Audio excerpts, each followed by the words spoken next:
In the news this week, MPs are seeking to make abortion available on demand up to birth, removing all legal protections for the unborn in England and Wales. The Methodist Church votes to reject the Bible's teaching on marriage. And evangelical fostering agency Cornerstone defends the right to recruit carers who hold Christian ethics. Hello.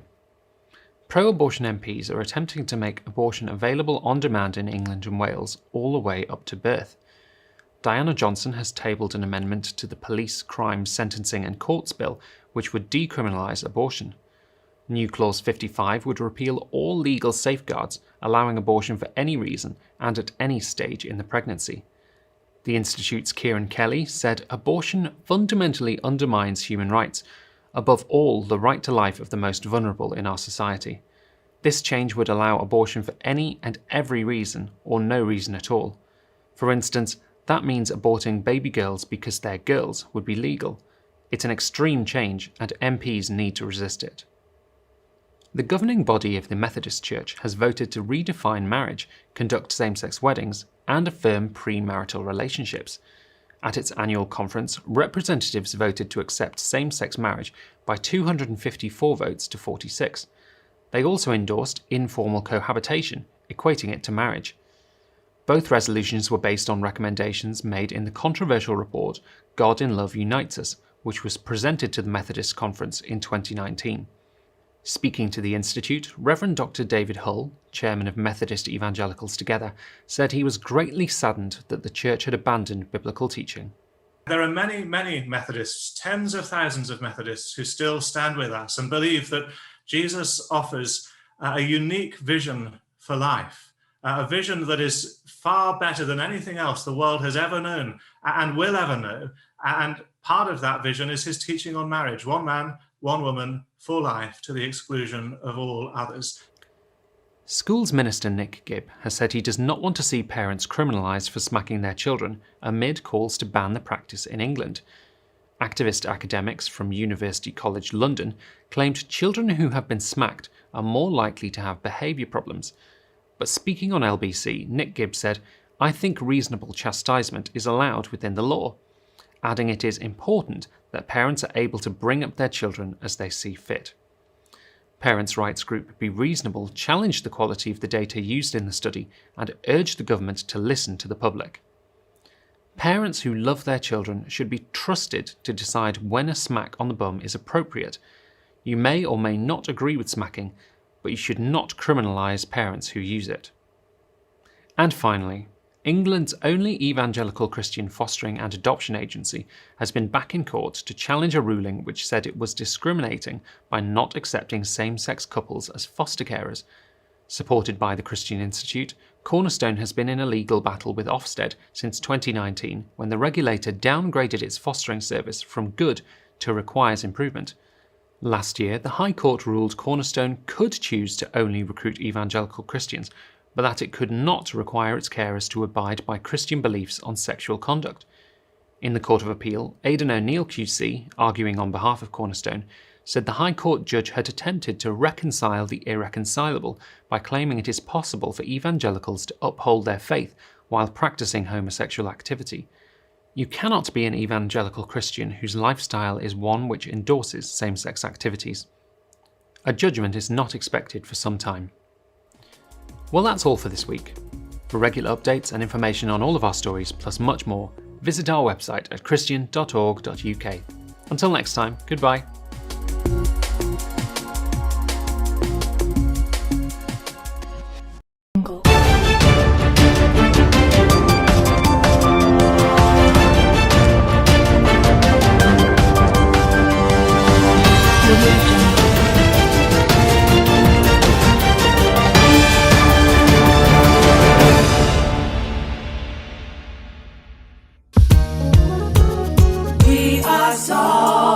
Well, a very good afternoon to everybody out there. Welcome to another edition of the Late Lunch Show.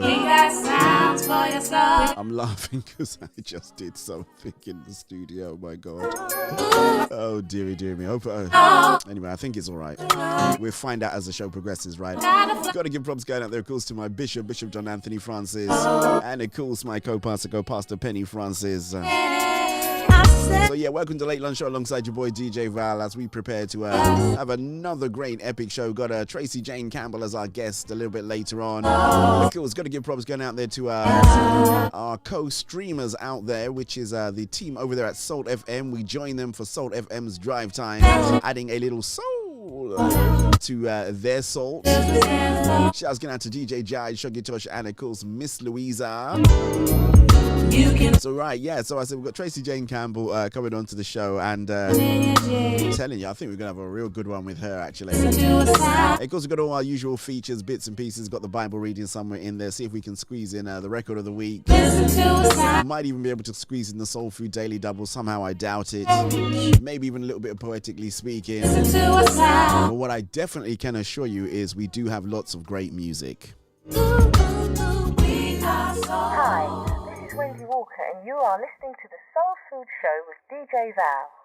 Yo, blessings in the name of our Lord Jesus Christ. This is your boy Diligence from Tampa, Florida. You are now listening to the Soul Food Gospel Show with my brother DJ Val. Salute. Hi, it's your man, superstar, contemporary, Holy Ghost-filled gospel artist, Mr. T. Briggs, and you're listening to the Soulful Gospel Show with DJ Val, the best gospel show in the United Kingdom. Check it out. Hey everyone, it's Keandra Lockett here, and you are listening to the Soul Food Gospel Show with DJ Val. This is Lorraine Clark McGee, and you're listening to DJ Val on the Soul Food Show. Wherever I am in the world, j'écoute le Soul Food Show avec DJ Val.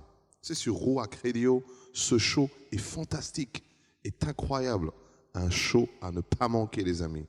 Allez, à bientôt. Ciao. DJ Val, playing the finest and the best in what gospel has to offer you. I'm gonna say it again.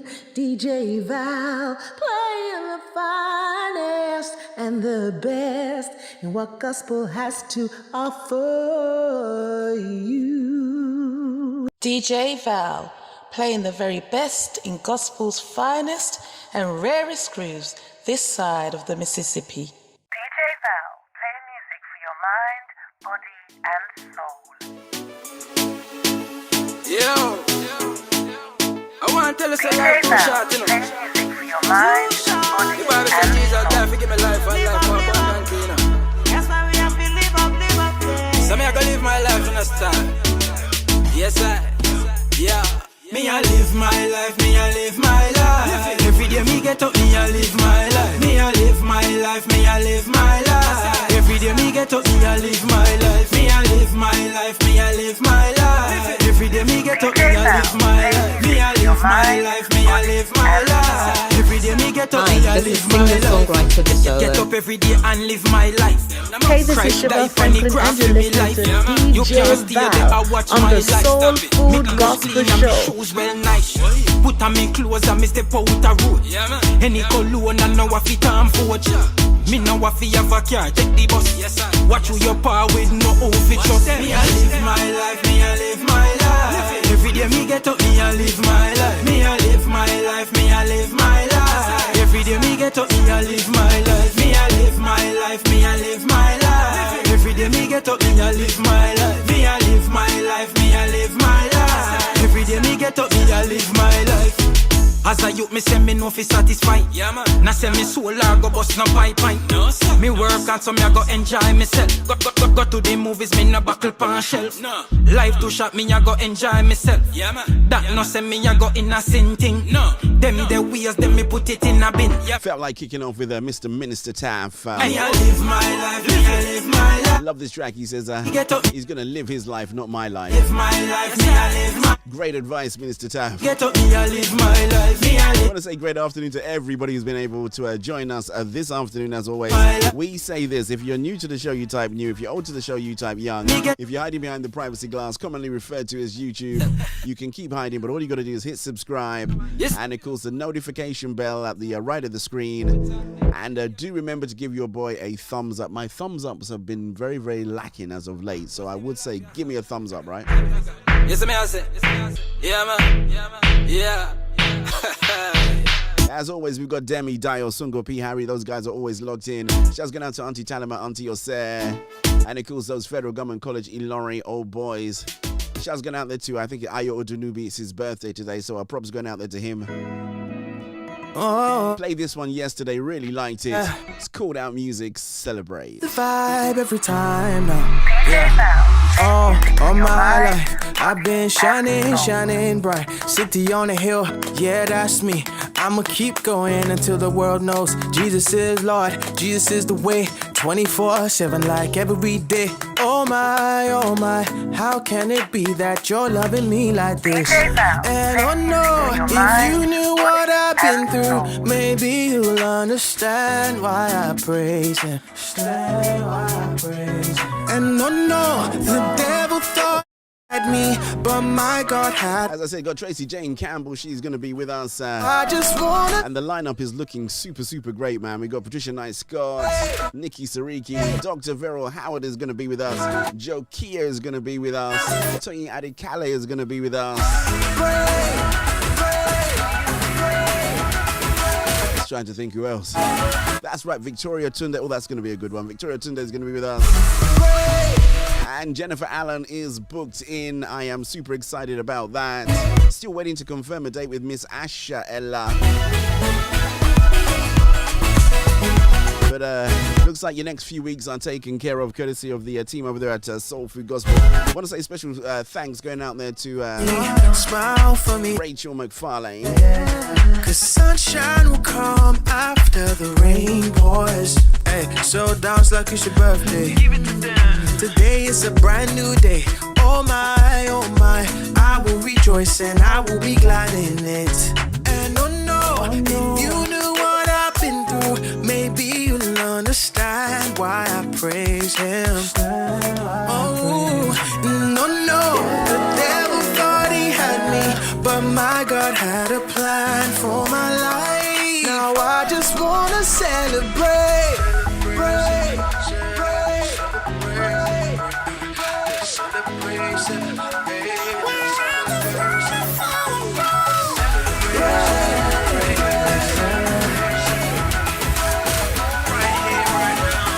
Just had to do a quick adjustment. Saw something blown open, right? Last thing we want is a noise coming in there from my neighbors. My neighbors are really noisy, you know. I'm pretty much sure I know everything about their personal life. They seem to get in the garden and just be talking to the early hours of the morning. Actually, it really doesn't bother me because I can sleep through a hurricane. So. You don't need a reason to celebrate. Especially now with this whole cycling thing. Trust me, when I go to sleep, I go to sleep.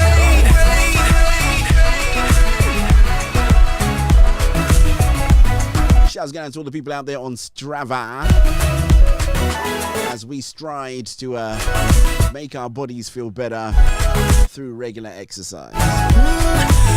Sounds of the guy called Out Music. Q-Time Chords tells me it's 13 minutes past the top of the hour. If my mathematics is correct, that means it's 17 minutes before the bottom of the hour. 17 minutes away from our Bible reading. But I got to do this one by Miss Nikki Sariki up next. DJ Val, playing music for your mind, body, and soul. I need a stirring up right now. Stirring up that empowers. Stirring up in my midnight hour. I was not built to break or fall. They should have me in the video to this dancing in the background, I think. I need a stirring up right now. Stirring up that empowers. Stirring up in my midnight hour. I was not built to break. DJ Val, playing the very best in gospel's finest and rarest grooves this side of the Mississippi. Things are so rough for me to get encouraged and get charged right out. It's time for me to take the bull by the horn, by the victory and keep running on. I need a stirring up right now. Stirring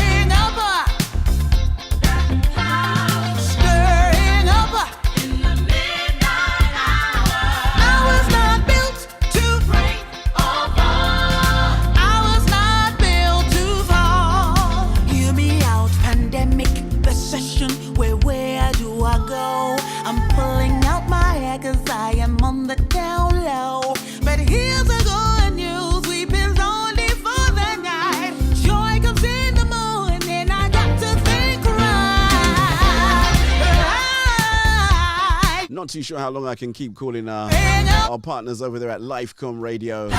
So yeah, Lifecom Radio and LCBN TV New, you know. Just saw that run across the screen. But we thank God for doors being opened and platforms being available, right?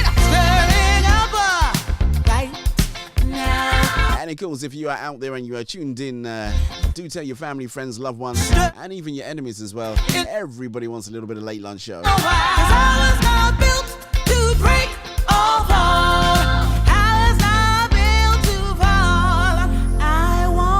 It's the Soul Food Show with DJ Val. I won't fall, y'all.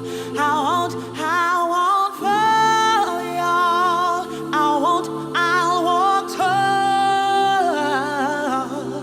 I won't fall, y'all. I won't fall, y'all. I'll walk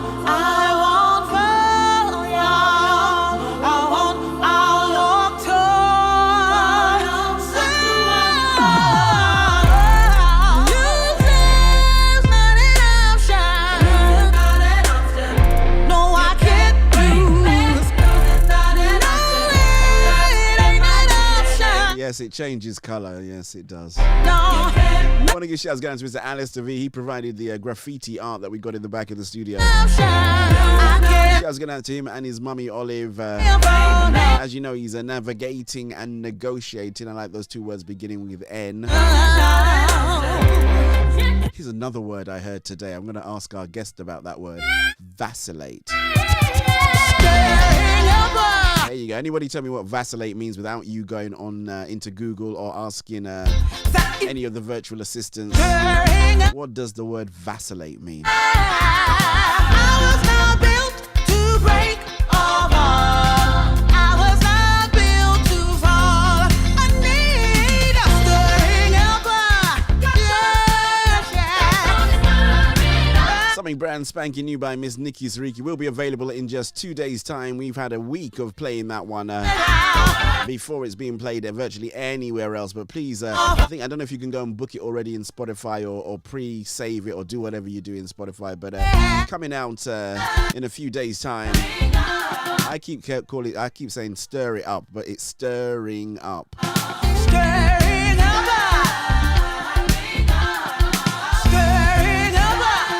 That's a song commemorating or celebrating the final release and people getting back out to do what they love to do best, right? Stirring up.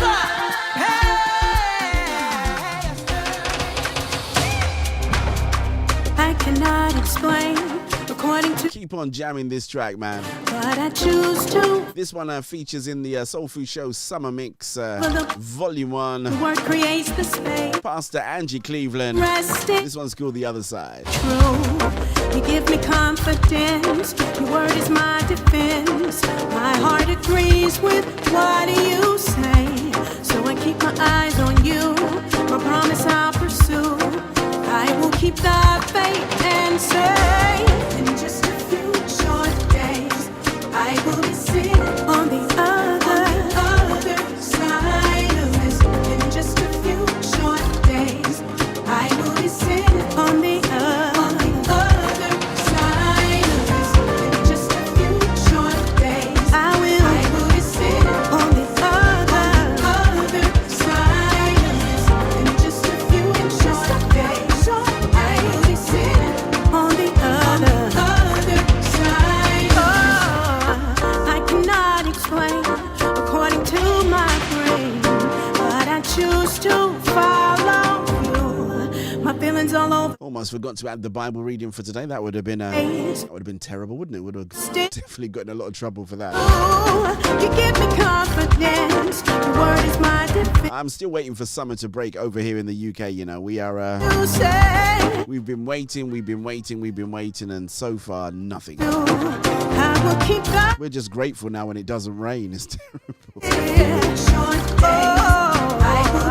I want to take the opportunity to thank all the guys over there at Ruach Radio, Christian Center, Conversation and Music 24/7. We were live on Ruach Radio DAB for the original, and some call it by far the best soul food show out there.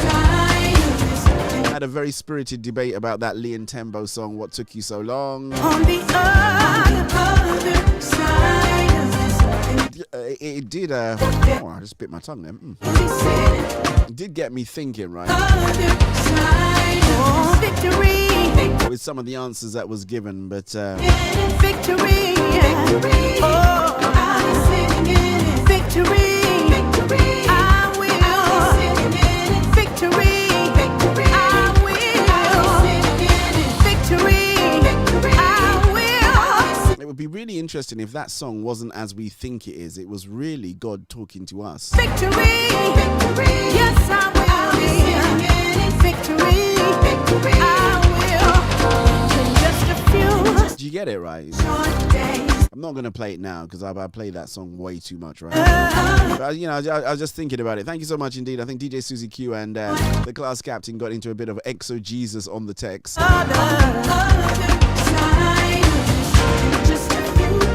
Very, very interesting, actually.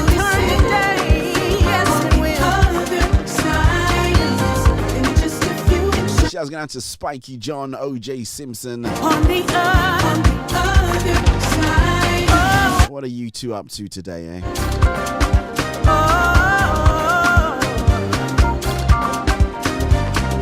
Shouts going out there to Miss Edna and Mr. Cortez. We prophesy in our lives. Pick your faith up. It's time to move. Pick your faith up. It's time to move. Pick your faith up. It's time to move. Pick your faith up. I haven't damaged myself, Bits of chipped teeth in my mouth. Let's do this one, man. Oh, yeah. If you're on your purpose, you're on focus, this track is going out there to you. Me a walking on my purpose. Me a talking on my purpose. So when you see me, I'm moving with my purpose. Because me know me destined for great days. I'm a tailor me of success. Anytime I look, me see greatness. The only way is up and the devil can't stop this. I might time this now is your to boy step in Franklin on my and you're purpose. listening to When me step DJ on the wicked Val. get nervous. God real, me say no, I'm not a bogus. My life me get change and bonus. Walk out with a prepping and me step them. Buckle my belt and me lace up me crep them. Blessing a flow from heaven me I get them. You see the devil just a high try fi take them. No, me a walking on my purpose. Me a talking on my purpose. That's right, who's walking in their purpose, man? Purpose. Do remember a little bit later on, we've got Tracy Jane Campbell. I'm a tailor me of success. And I just found out something really interesting about her. Only way is up and It's just sometimes it's just good to be you, right? you them telling me how we never pass the worst. With them don't mind them come. And the truth is, I thought about her, I play her music. I thought, well, I like her music, I wonder if she'd like to come onto the show. And, I just reached out and immediately she said, yeah, of course, no problem. We seeing me run so fast and past the earth. So thank you so much indeed, Tracy Jane. That's really kind of you for you to, Me a walking on my purpose. take some time out to be on the show. But I had no idea that I'm not going to tell you. I mean, no, send me destined for great days. I'm a tailor me of success. But all I can say is it's going to get mighty interesting around here a little bit later on. Tell your family, tell your friends, as I always say. Reach out to somebody, share the links. Tracy Jane Campbell's going to be with us in about an hour or so's time. We've got to do the Bible reading. Just to make the million. Up next, where are we? Okay, now I got one more track. Then it's got to do the news. I got the loan you need, you don't need no help. A record of the week and some ads, and then pretty much after that, she is going to be live and direct in the studio. No purpose, because me know send me destined for great days. I'm a tailor me of success. Anytime I look, me see greatness. The only way is up and the devil can't stop this. Just because I'm heading for greatness. Me a walking on my purpose. Me a talking on my purpose. So when you see me, I'm moving with my purpose. Because me know send me destined for great days. I'm a tailor me of success. Anytime I look, me see greatness. The only way is up and the devil. Love the bass line on this track, Heading for greatness. Something brand spanking new by Chris D. Ambassador. And talking about something new, gotta play this one by our friends out there in Zambia. That boy Massin. More of you. Alongside Pastor Gift. I need is more of you, more of. This one should take us quite nicely into the Bible reading. More of you. All I need is more of you, more of you. and I'll be. I want to give a quick shout out there to Sami Akinlabi. Need is more of you. Great catching up, my brother. That's all I can say. All I need is more of you, and I'll be better. All I need is more of you. All I need is more of you. All I need is more of you, and I'll be better. More of your grace and more of your loving. More of my favor, Lord, I'm needing. Overdose, give me more overdose of your loving. Make me shine. I want to give a quick shout out to the engineers as well. They've been working really hard. I see some solutions and things that they've done in the studio. That is good news. You are the one. Shouts out to the Green Room team as well. They've been working really, really hard. Your presence to me is life. You are. Judging by the amount of guests we have to trailer load of guests that are coming onto the show, they've had to work really hard. So now what I've done, right? More of you. Rather than I've now I've given them positions of responsibility. That's helped, so they're not going to go on strike anymore. So now it's their job to coordinate with the other Green Room teams around the world. So the UK being the main Green Room team. Love you and I'll be better. So yeah, they did have to have a little bit of a pay rise because they got a little bit more responsibility. But now, I've made them feel more one team with the UK being the center. So and I'll be better. Because sometimes it's just not feasible to send them all around the world to these guests, right? Sometimes they just need to stay here. So they're not always going to be going to America and Zambia and South Africa and stuff like that. So I'll be better. They've agreed that they will take on that responsibility. I need all your grace. They will manage the UK within reasonable.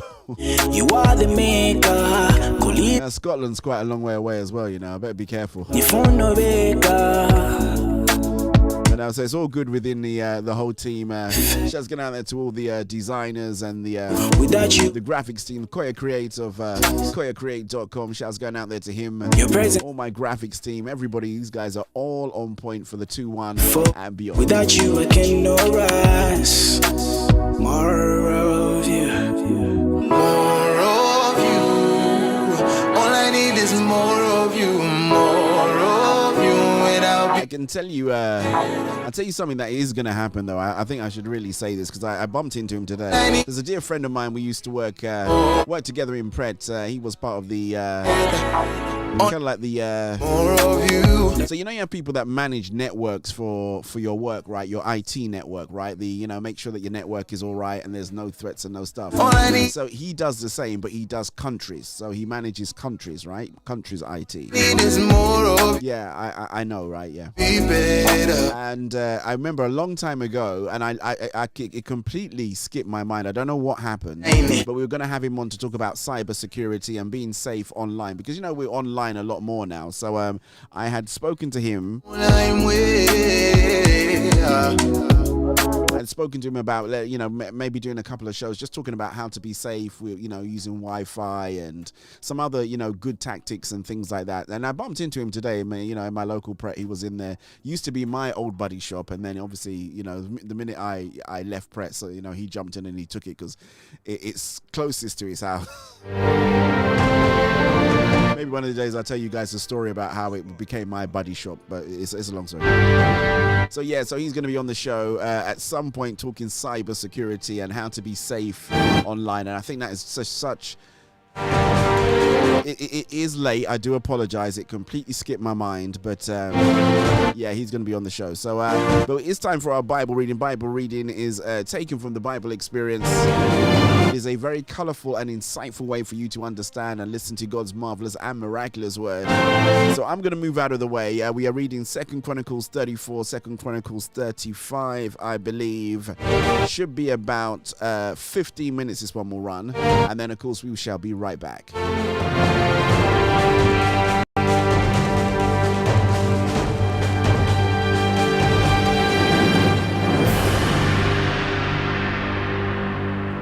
Josiah was 8 years old when he became king, and he reigned in Jerusalem 31 years. He did what was right in the eyes of the Lord and followed the ways of his father David, not turning aside to the right or to the left. In the 8th year of his reign, while he was still young, he began to seek the God of his father David. In his 12th year, He began to purge Judah and Jerusalem of high places, Asherah poles, and idols. Under his direction, the altars of the Baals were torn down.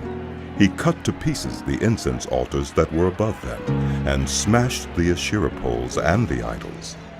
These he broke to pieces and scattered over the graves of those who had sacrificed to them. He burned the bones of the priests on their altars, and so he purged Judah and Jerusalem. In the towns of Manasseh, Ephraim, and Simeon, as far as Naphtali, and in the ruins around them, he tore down the altars and the Asherah poles and crushed the idols to powder, and cut to pieces all the incense altars throughout Israel. Then he went back to Jerusalem. In the 18th year of Josiah's reign, to purify the land and the temple, he sent Shaphan, son of Azaliah, and Maaseiah, the ruler of the city, with Joah, son of Joahaz, the recorder, to repair the temple of the Lord his God. They went to Hilkiah the high priest, and gave him the money that had been brought into the temple of God, which the Levites, who were the gatekeepers, had collected from the people of Manasseh, Ephraim, and the entire remnant of Israel, and from all the people of Judah, and Benjamin, and the inhabitants of Jerusalem. Then they entrusted it to the men appointed to supervise the work on the Lord's temple. These men paid the workers who repaired and restored the temple. They also gave money to the carpenters and builders to purchase dressed stone and timber for joists and beams for the buildings that the kings of Judah had allowed to fall into ruin. The workers did their work faithfully. Over them to direct them were Jahath and Obadiah, Levites descended from Merari, and Zechariah and Meshullam, descended from Kohath. The Levites, all who were skilled in playing musical instruments, had charge of the laborers and supervised all the workers from job to job. Some of the Levites were secretaries, scribes, and gatekeepers. While they were bringing out the money that had been taken into the temple of the Lord, Hilkiah the priest found the book of the law of the Lord that had been given through Moses. Hilkiah said to Shaphan the secretary, I have found the book of the law in the temple of the Lord. He gave it to Shaphan. Then Shaphan took the book to the king and reported to him, Your officials are doing everything that has been committed to them. They have paid out the money that was in the temple of the Lord and have entrusted it to the supervisors and workers. Then Shaphan the secretary informed the king, Hilkiah the priest has given me a book. And Shaphan read from it in the presence of the king. When the king heard the words of the law, he tore his robes. He gave these orders to Hilkiah, Ahikam, son of Shaphan, Abdon, son of Micah, Shaphan the secretary, and Uzziah the king's attendant. Go and inquire of the Lord for me, and for the remnant in Israel and Judah about what is written in this book that has been found. Great is the Lord's anger that is poured out on us, because those who have gone before us have not kept the word of the Lord. They have not acted in accordance with all that is written in this book. Hilkiah and those the king had sent with him went to speak to the prophet Huldah, who was the wife of Shallum, son of Tucheth, the son of Hazra, keeper of the wardrobe. She lived in Jerusalem in the new quarter. She said to them, This is what the Lord, the God of Israel, says. Tell the man who sent you to me, this is what the Lord says. I am going to bring disaster on this place and its people. All the curses written in the book that has been read in the presence of the king of Judah. Because they have forsaken me and burned incense to other gods and aroused my anger by all that their hands have made, my anger will be poured out on this place and will not be quenched. Tell the king of Judah, who sent you to inquire of the Lord, this is what the Lord, the God of Israel, says concerning the word you heard.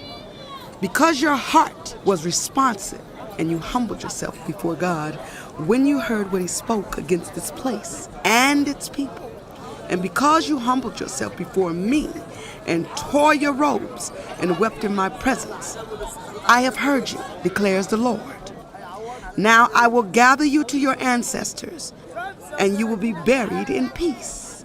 Your eyes will not see all the disaster I am going to bring on this place and on those who live here. So they took her answer back to the king. Then the king called together all the elders of Judah and Jerusalem. He went up to the temple of the Lord with the people of Judah, the inhabitants of Jerusalem, the priests and the Levites, all the people from the least to the greatest. He read in their hearing all the words of the book of the covenant which had been found in the temple of the Lord. The king stood by his pillar and renewed the covenant in the presence of the Lord, to follow the Lord and keep his commands, statutes, and decrees with all his heart and all his soul, and to obey the words of the covenant written in this book. Then he had everyone in Jerusalem and Benjamin pledge themselves to it. The people of Jerusalem did this in accordance with the covenant of God, the God of their ancestors. Josiah removed all the detestable idols from all the territory belonging to the Israelites, and he had all who were present in Israel serve the Lord their God. As long as he lived, they did not fail to follow the Lord, the God of their ancestors. The Passover to the Lord in Jerusalem, and the Passover lamb was slaughtered on the 14th day of the first month. He appointed the priests to their duties and encouraged them in the service of the Lord's temple. He said to the Levites who instructed all Israel and who had been consecrated to the Lord, "Put the sacred ark in the temple that Solomon, son of David, king of Israel, built. It is not to be carried about on your shoulders. Now, serve the Lord your God and his people, Israel. Prepare yourselves by families in your divisions, according to the instructions written by David, king of Israel, and by his son Solomon. Stand in the holy place with a group of Levites for each subdivision of the families of your fellow Israelites, the lay people. Slaughter the Passover lambs, consecrate yourselves, and prepare the lambs for your fellow Israelites, doing what the Lord commanded through Moses." Josiah provided for all the lay people who were there a total of 30,000 lambs and goats for the Passover offerings, and also 3,000 cattle, all from the king's own possessions. His officials also contributed voluntarily to the people and the priests and Levites. Hilkiah, Zechariah, and Jehiel, the officials in charge of God's temple, gave the priests 2,600 Passover offerings and 300 cattle. Also Conaniah, along with Shemaiah and Nethanel, his brothers, and Hashabiah, Jeiel, and Jozabad, the leaders of the Levites, provided 5,000 Passover offerings and 500 head of cattle for the Levites. The service was arranged, and the priests stood in their places with the Levites in their divisions, as the king had ordered. The Passover lambs were slaughtered, and the priests splashed against the altar the blood handed to them, while the Levites skinned the animals. They set aside the burnt offerings to give them to the subdivisions of the family of the people to offer to the Lord, as it is written in the book of Moses. They did the same with the cattle. They roasted the Passover animals over the fire as prescribed, and boiled the holy offerings in pots, cauldrons, and pans, and served them quickly to all the people. After this, they made preparations for themselves and for the priests, because the priests, the descendants of Aaron, were sacrificing the burnt offerings and the fat portions until nightfall. So the Levites made preparations for themselves and for the Aaronic priests. The musicians, the descendants of Asaph, were in the places prescribed by David: Asaph, Heman, and Jeduthun, the king's seer. The gatekeepers at each gate did not need to leave their posts, because their fellow Levites made the preparations for them. So at that time the entire service of the Lord was carried out for the celebration of the Passover and the offering of burnt offerings on the altar of the Lord, as King Josiah had ordered. The Israelites who were present celebrated the Passover at that time and observed the festival of unleavened bread for 7 days. The Passover had not been observed like this in Israel since the days of the prophet Samuel, and none of the kings of Israel had ever celebrated such a Passover as did Josiah with the priests, the Levites, and all Judah and Israel who were there with the people of Jerusalem. This Passover was celebrated in the 18th year of Josiah's reign.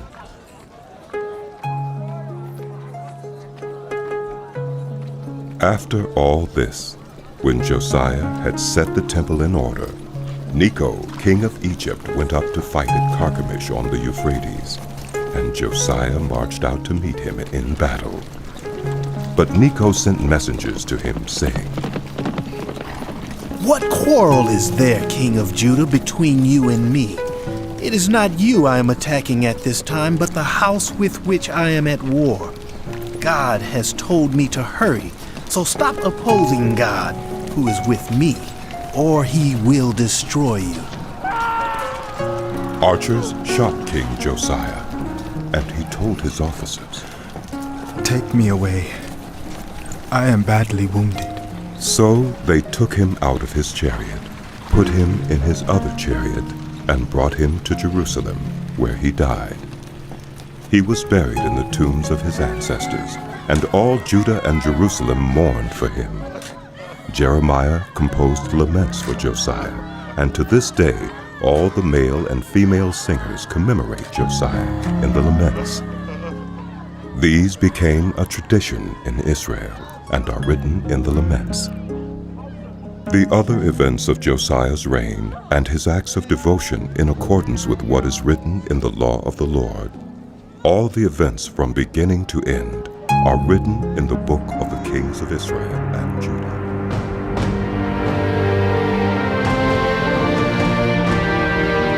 Inspired by the Bible Experience.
Outside lady, oh, great afternoon. Just going out to Mummy Reed. As we proceed to turn up the heat. I have seen your love remain sure. You give me purpose. You make me strong, so close. You call me your own, even in the darkest night. You are my light. I got no worries. When the storm's raging on, you hold me tight, lead me on. You fight my battles. You fight for me. I am never on my own. Shouts going out to Miss Imara, Joyce, and Chom. And of course, the Cool Boys. You're my God. And my brother, Mr. Humphrey and Chom. You're my all. You fight my battles. You fight for me. I'm cool and peace. Anytime I do my granddad dancing, it always reminds me of Imara Joyce.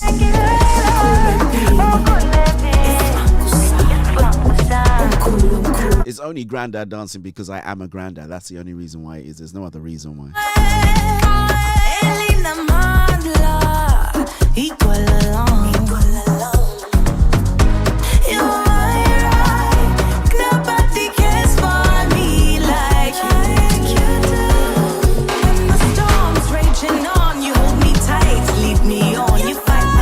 I got it, man.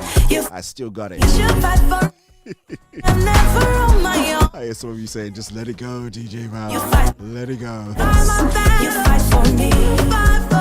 You're my God, you're my guide, you're my Lord, you're my all. You fight my battles. You fight for me. You fight for me. Cool and peace. So it is today that England do take on Denmark in the Euros quarterfinals. And of course, I am pretty certain, in fact, I have a little bit of insider knowledge to know that the boys are going to do very well and get through to indeed the finals. Or is it the semis, actually? Is this the semis? Is this the semi-final? Yeah, this is the semi-final. Yeah, they're in the semi-final now. So the next one is going to be the final. There you go. Process of elimination there, DJ Val. So very, very sure that the boys, England are going to do really well. Had to do this one by FWB alongside Mr. Michael Oyo. And that Michael Oyo, now that I've seen him all over the place, you know, and I just didn't recognize that it was him. So, shouts going out to Michael Oyo, wherever you are. Keep up the good work, bro. DJ Val, play music for your mind, body, and soul. You set us aflame.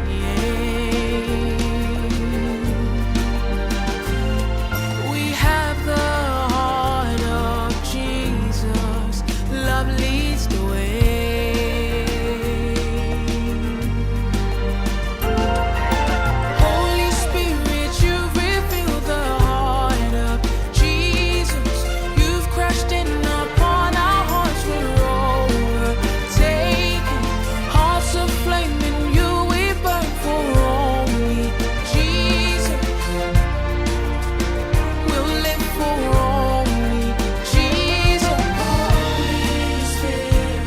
Looks a little bit worrying, but I shall ignore those warning signs going off in the studio.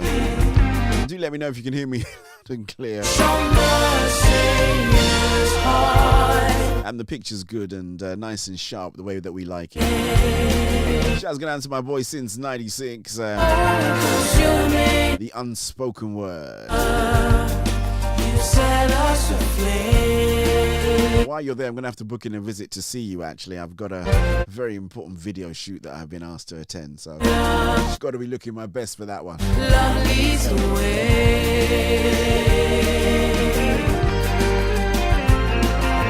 Holy Spirit, you reveal the heart of Jesus. You've crushed It's the Soul Food Show with DJ Val.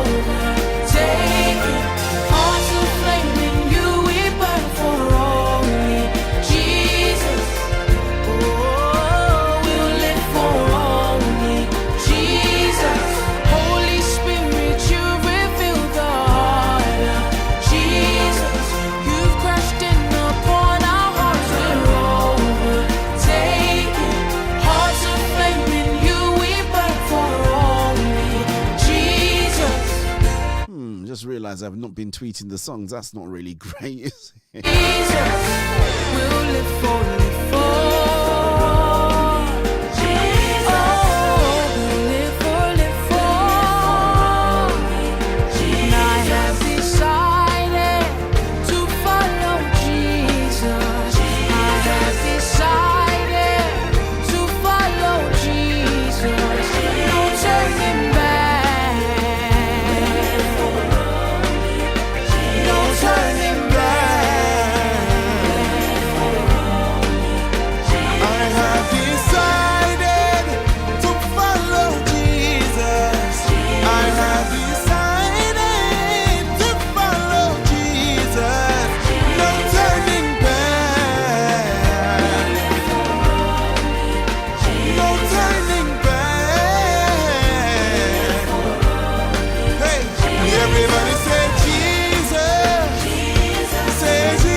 So just in case you didn't know, man, I spotted him with Sarah Tabor, then spotted him with Victoria Tunde.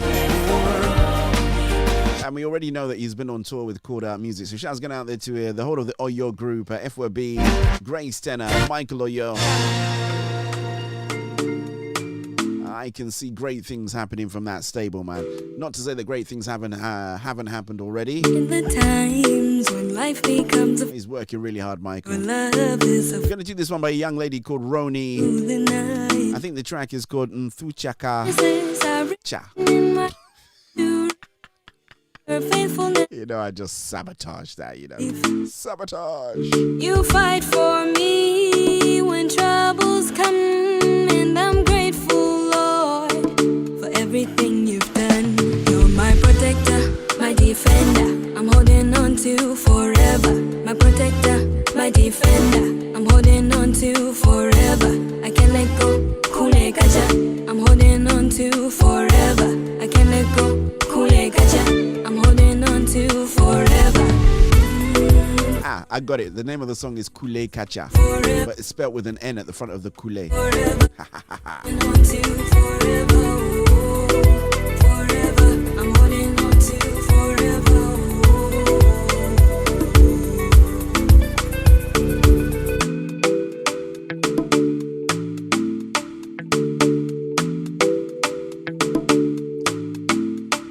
In the shadow of your wings, I find rest and security. Oh, you have always been by my side. Jesus, you are my ride or die. Walking with me till the end of time. I'll forever be in your light. In your hands, I won't fall away. Gotta say, I do like this one, you know. My protector, my defender, I'm holding on to forever. My Kule, my defender, Kule Cha. I'm holding on to forever. What did I say before? Let go, Kule Gaja, Kule Kacha. on to forever. I can't let go, Kule Gaja. It's got a nice little video to this as well. So shouts going to little Miss Roni. Holding on Her Insta is a little bit too hard. Actually, I would have given you her Instagram so you can follow her. forever. But if you got your Shazam out, your Shazam would have pointed you directly to where you can watch all of her stuff. Shazam's really clever though, don't you think? I remember in the good old days when I used to say Shazam is going to be your best friend on this show.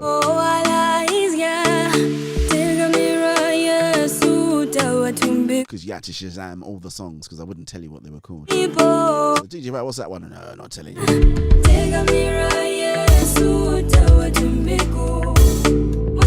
Sometimes I would tell you, but you'd miss it, right? So you have to Shazam the track, right?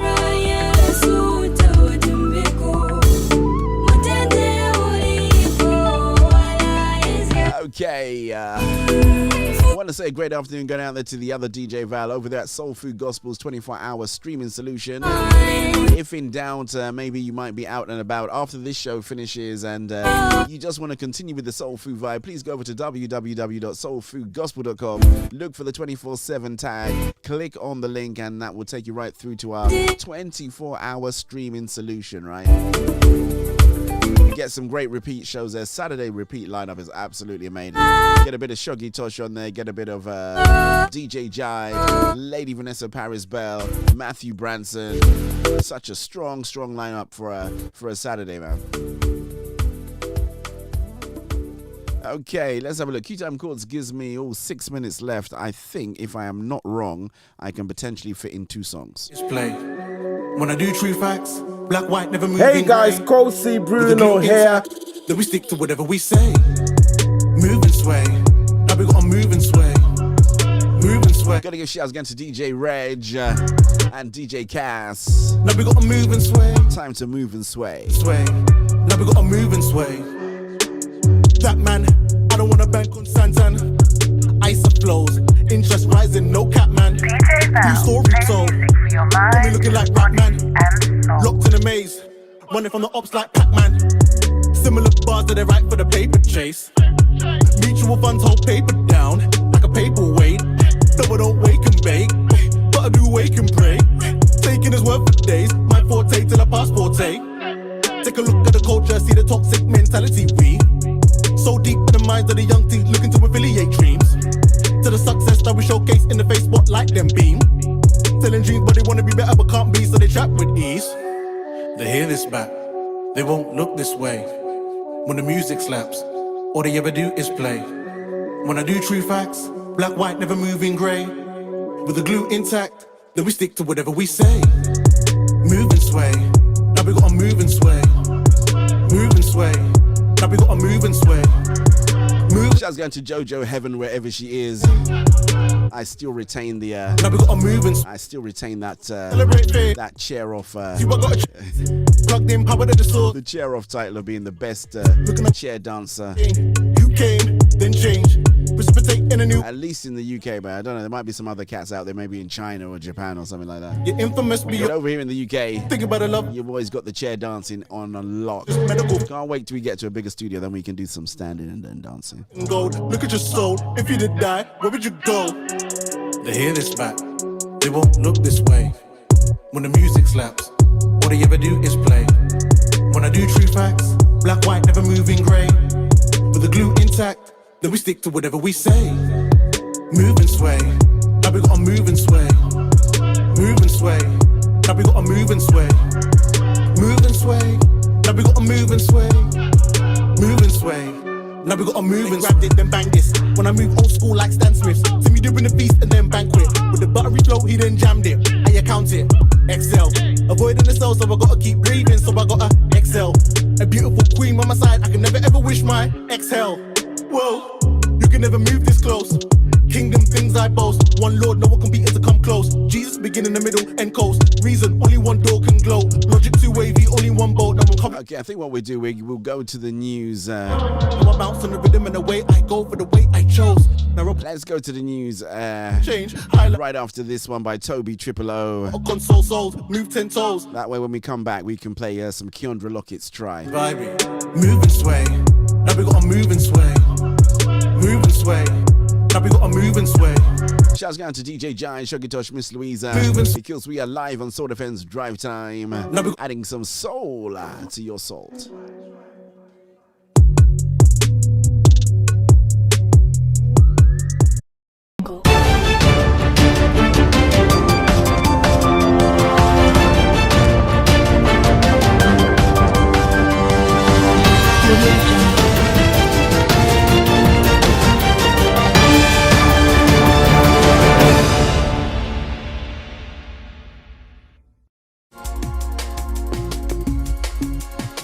In the news this week, MPs are seeking to make abortion available on demand up to birth, removing all legal protections for the unborn in England and Wales. The Methodist Church votes to reject the Bible's teaching on marriage. And evangelical fostering agency Cornerstone defends the right to recruit carers who hold Christian ethics.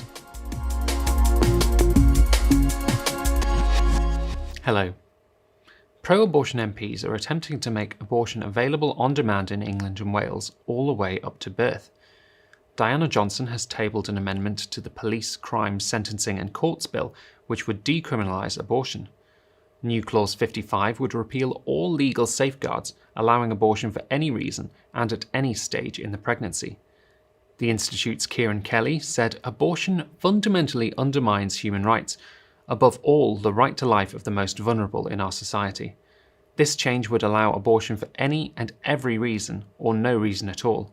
For instance, that means aborting baby girls because they're girls would be legal. It's an extreme change, and MPs need to resist it. The governing body of the Methodist Church has voted to redefine marriage, conduct same-sex weddings, and affirm premarital relationships. At its annual conference, representatives voted to accept same-sex marriage by 254 votes to 46. They also endorsed informal cohabitation, equating it to marriage. Both resolutions were based on recommendations made in the controversial report God in Love Unites Us, which was presented to the Methodist Conference in 2019. Speaking to the Institute, Reverend Dr. David Hull, chairman of Methodist Evangelicals Together, said he was greatly saddened that the church had abandoned biblical teaching. There are many, many Methodists, tens of thousands of Methodists who still stand with us and believe that Jesus offers a unique vision for life, a vision that is far better than anything else the world has ever known and will ever know. And Part of that vision is his teaching on marriage. One man, one woman, for life, to the exclusion of all others. Schools Minister Nick Gibb has said he does not want to see parents criminalised for smacking their children amid calls to ban the practice in England. Activist academics from University College London claimed children who have been smacked are more likely to have behaviour problems. But speaking on LBC, Nick Gibb said, "I think reasonable chastisement is allowed within the law," adding it is important that parents are able to bring up their children as they see fit. Parents' rights group Be Reasonable challenged the quality of the data used in the study and urged the government to listen to the public. Parents who love their children should be trusted to decide when a smack on the bum is appropriate. You may or may not agree with smacking, but you should not criminalise parents who use it. And finally, England's only evangelical Christian fostering and adoption agency has been back in court to challenge a ruling which said it was discriminating by not accepting same-sex couples as foster carers. Supported by the Christian Institute, Cornerstone has been in a legal battle with Ofsted since 2019, when the regulator downgraded its fostering service from good to requires improvement. Last year, the High Court ruled Cornerstone could choose to only recruit evangelical Christians, but that it could not require its carers to abide by Christian beliefs on sexual conduct. In the Court of Appeal, Aidan O'Neill QC, arguing on behalf of Cornerstone, said the High Court judge had attempted to reconcile the irreconcilable by claiming it is possible for evangelicals to uphold their faith while practicing homosexual activity. You cannot be an evangelical Christian whose lifestyle is one which endorses same-sex activities. A judgment is not expected for some time. Well, that's all for this week. For regular updates and information on all of our stories, plus much more, visit our website at christian.org.uk. Until next time, goodbye.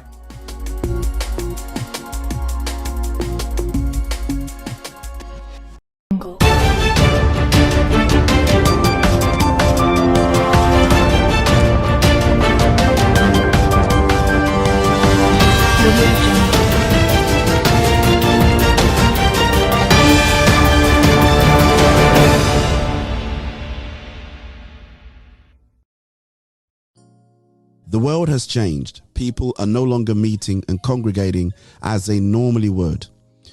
We at Soul Food Gospel are acutely aware of the demand for well-managed online virtual events. We are launching a new division called Soul Food Gospel Events.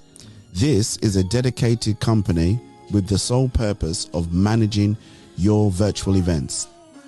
We are taking our learning and technologies from the Soul Food Gospel shows, coupled with the maturity of our platforms, and for the first time ever allowing you, the public, the opportunity to host your events via our established and robust media outlets.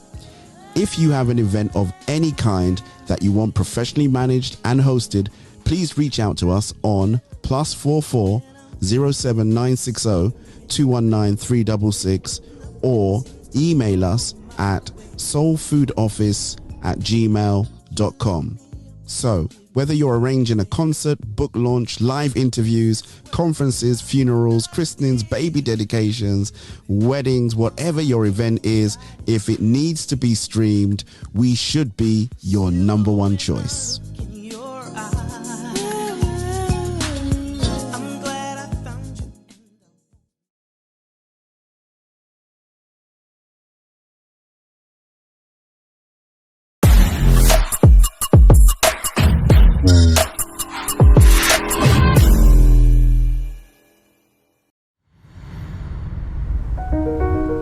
The most powerful stories that have been told for thousands of years are going to be heard like never before.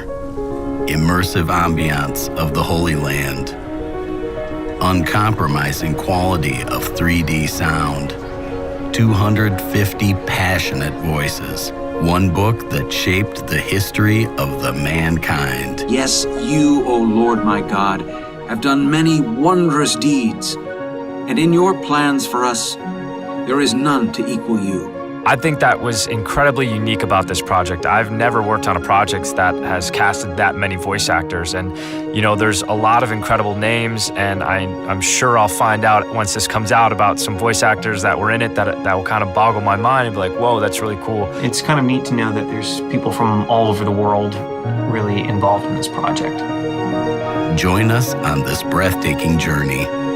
Win a role in the world's biggest audio play. Take part in the contest now. The Audio Bible Super Production. Stories that unite. Are you planning an event? We've created a one-stop solution for all your events needs. Find vendors for different aspects of your events, from event planners to musicians, photographers, videographers, MCs, DJs, venues, equipment, and more. Everything you'll need for a successful event is on the Yev app. To get started, download the app from your app store. Sign up to create your free account. Log in to your account. Choose any service you want and submit your event details.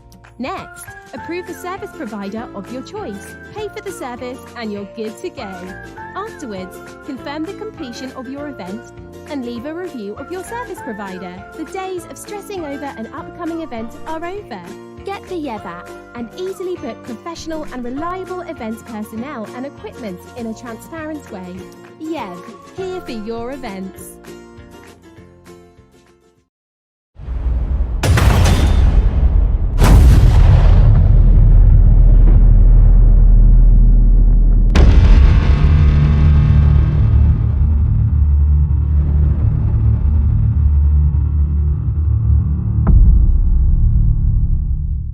Hey there, are you looking for ways to occupy your young children during lockdown? Or are you looking for a fun, light-hearted, gentle way of discussing with them the really difficult topics concerning racism and race that are happening all around the world? Well, you can use my musical resource, Different But Alike, packed with physical activities, discussion points, scenarios, guidance, karaoke material, cartoon videos, and instrumental tracks, but based around a song with the lyrics, "Everybody's colour is a beautiful sight. No one's invisible. We all have our shine, different but alike."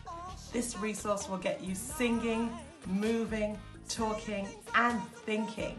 So head over to difficultdiscussionseasysongs.com and get your resource at an affordable price right now. See you there. The Soul Food Show Record of the Week.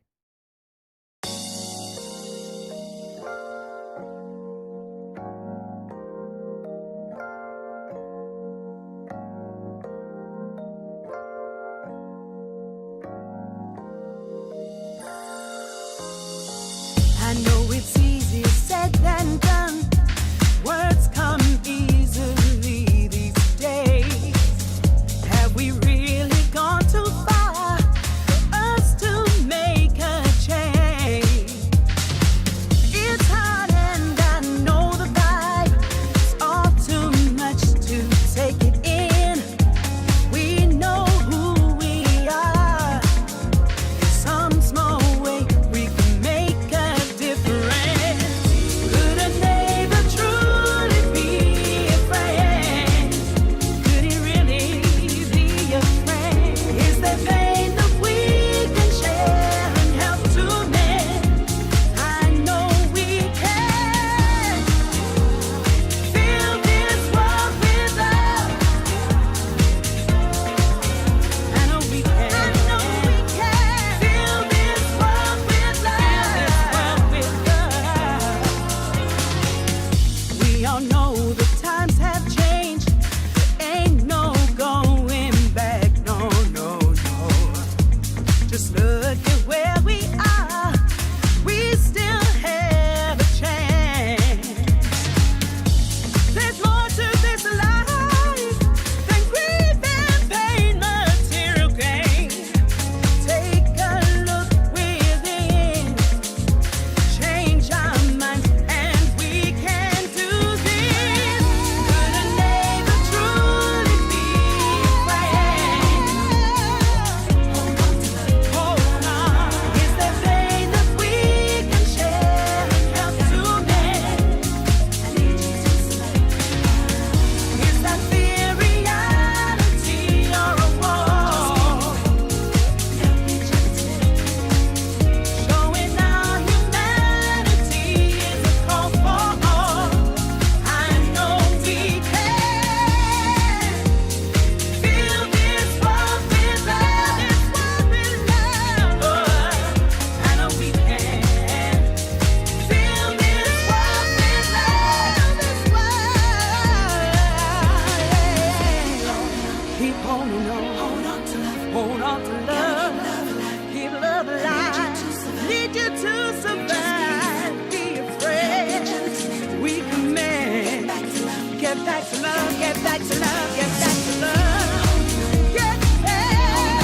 to survive.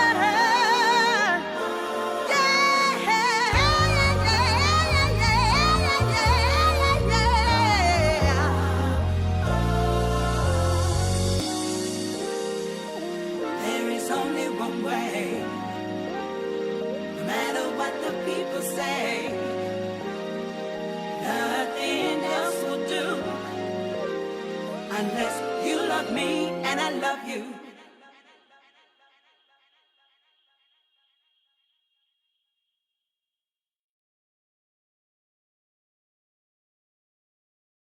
The hottest tracks from around the globe.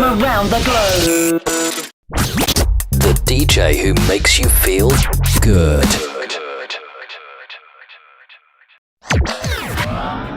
The hottest tunes, the hottest DJ.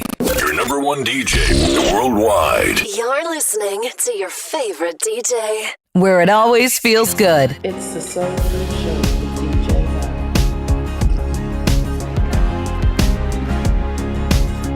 What a great soul food record of the week. Yeah, I know. Tracy Jane Campbell's. I was about to say try, but it's not try, is it? Try to live a most honest life. Truth be told, I'm not squeaky clean. Yeah, with love. There you go, DJ. Back in the room. No, I haven't played this track in a long time, but I found it the other day. I thought, oh, I like this. even though This is Keandra Lockett, right? Let me get back in the room. Keandra Lockett. won't ever let the cup This one's cool. Try. She's got something new coming out very, very soon. So, you know we're going to have her back on the show, right? high like the sunrise. Even though it's hard, I try each and every day. Every time I But our guest, Tracy Jane Campbell, will be joining us very, very soon, actually. So, really looking forward to it, man. Her resume is something else. I keep on trying, yeah.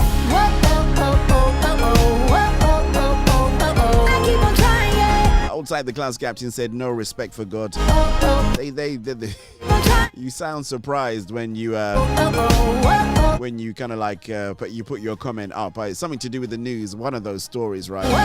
They don't care. Telling lies, no. Was it the one about they're allowing blasphemy to be in U-rated movies because parents say kids don't really mind?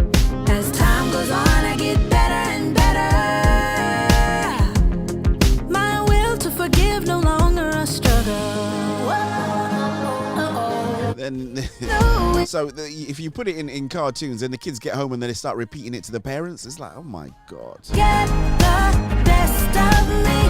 Keep my head up high like the sunrise. Even though it's hard, I try each and every day. Every time I fall, I get back on my feet. I know that I can make it if I keep on trying, yeah. Whoa, oh, oh, oh, oh, oh. Whoa, oh, oh, oh, oh, oh. I keep on trying, yeah. Whoa, oh, oh, oh, oh, oh. Whoa, oh, oh, oh, oh, oh. I keep on trying, yeah. Whoa, oh, oh, oh, oh, oh. Whoa, oh, oh, oh, oh, oh. I keep on trying, yeah. Whoa, oh, oh, oh, oh, oh. Whoa, oh, oh, oh, oh, oh. I'm letting go of all that I hold. But I completely understand where you're going. It is really ridiculous. You hear some of these rules, and I've got to say, this is one of the reasons why I always put on the Christian News for you by the Christian Institute. Thank you so much, Christian Institute, because there is just so much of this nonsense that goes on under the radar, and we will be none the wiser in any way, shape, or form. But at least you're coming out and you're being, you're being enlightened to these terrible things that go on. It's almost, you think to yourself, how can you say it's okay to abort a child right up to the time of delivery? I mean, how? I keep on trying,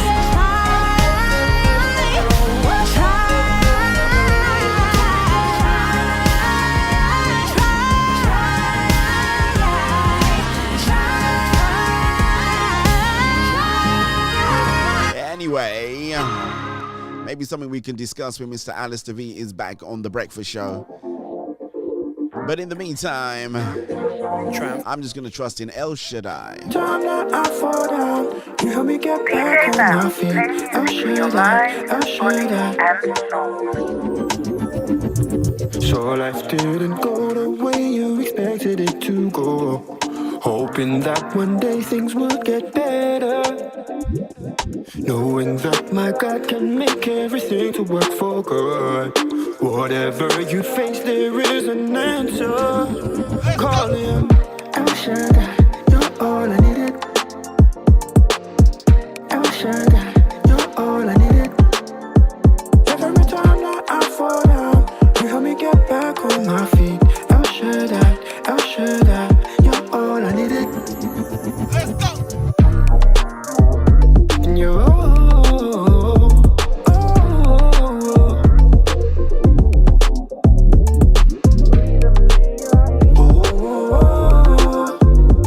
You never let me down, no.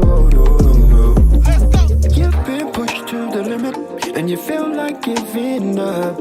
Help is always closer than you know. And if you're running on empty, let him fill you up. He's got everything you need and more. So I do remember in a few hours away, England is going to be facing Denmark, right? Remember where you heard it first, that England will win. I think 2-0 is a good score line, so I shall maintain that as my... They're going to win 2-0. How do I know? Because I know, right? I just know. You're all I needed.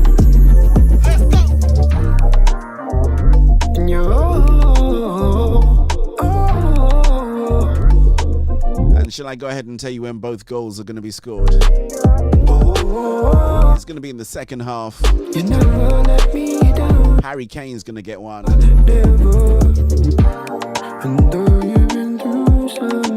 And we'll help you find your...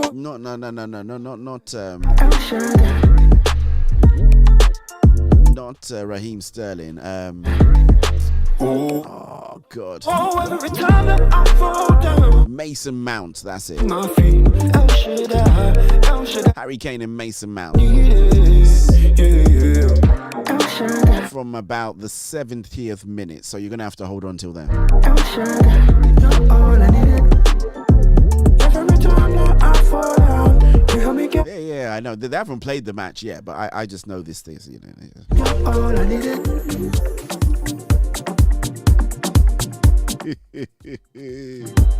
Let's do some Yetunde Oloron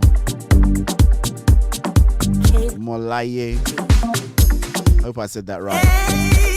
This one's currently riding high on the Be Inspired Shuggy Josh charts. Way out of no way. DJ Bell, even when I stray, body and soul. I know I'll find my way. 'Cause you are old. And just heads up, this one is also in the summer mix too. I call your name. Even when I'm weak, yeah, I know you give me strength. 'Cause you are always there. Whenever I call your name, you make way out of no way. You lead me by the hand, and you open doors wide. You lead me in the path. You make way out of no way, no way, no way. You make way out of no way, no way. You make way out of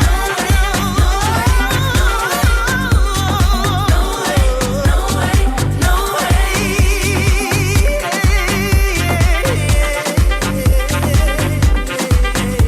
Just in case you're wondering, Jakia's interview will be live as well. It's just it's an older cart, so When I'm walking, everyone's thinking that, oh, he's going to do a pre-record for Jakia. No, we tried to do live stuff. Because, you know, the thing is, when you guys have comments, you know, the guest might want to respond, and they can't really respond if the show's not live. So we tried to do live shows. Shaz going to have to tell you, Adi Kali, I had no idea that she was West Coast of America, which if I'd stuck to the normal day and time, you know, I don't normally put people on the original show, right? That's kind of like something that I just don't do, but I had to make an exception for her because it would have meant her doing an interview at 8 o'clock in the morning if I stuck to the normal 5:30 for the late lunch show. So I pushed her on the original, some call it the best show. Gave her 7:30 in the evening, so she's going to be with us 7:30 in the evening on the 23rd of on the 20th, I believe it is, of July. So there you go. You can't say that we don't think of you guys when we're doing the station programming.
Okay, great. I know my guests can see and hear me. She's already in the green room. I was just about to resend you the link, actually, thinking to myself, maybe, because it was a while ago, maybe you missed the link, but glad to have you there. I'm going to do a couple of bits of adjustment, and hopefully we'll bring you on right after that. What are we going to play next? We're going to play this one. Oh, Atlanta Jaja.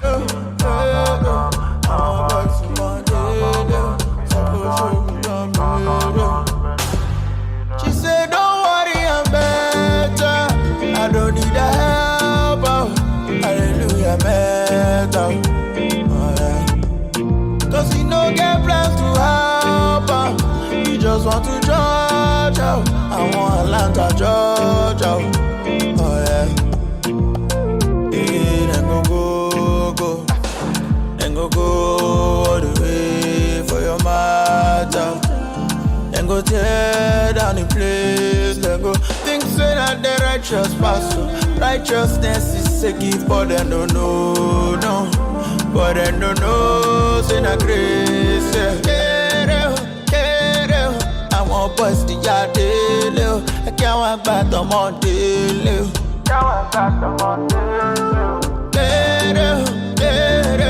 I want boys to yard I suffer shook because better.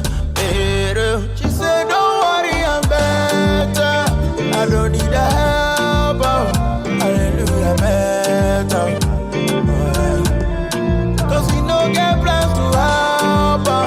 We just want to judge. I want Atlanta, Georgia. Oh, yeah.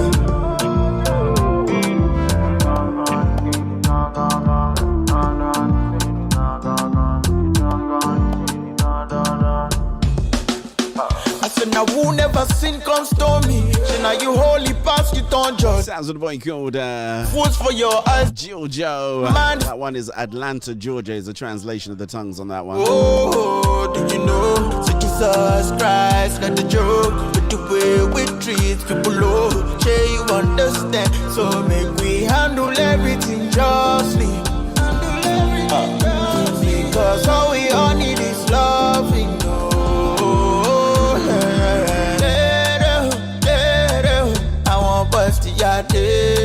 I suffer shook because better. She said, don't worry, I'm better. I don't need a help. Hallelujah, better. Don't get plans to help. Nice change. I Yeah, we see everything here, you know.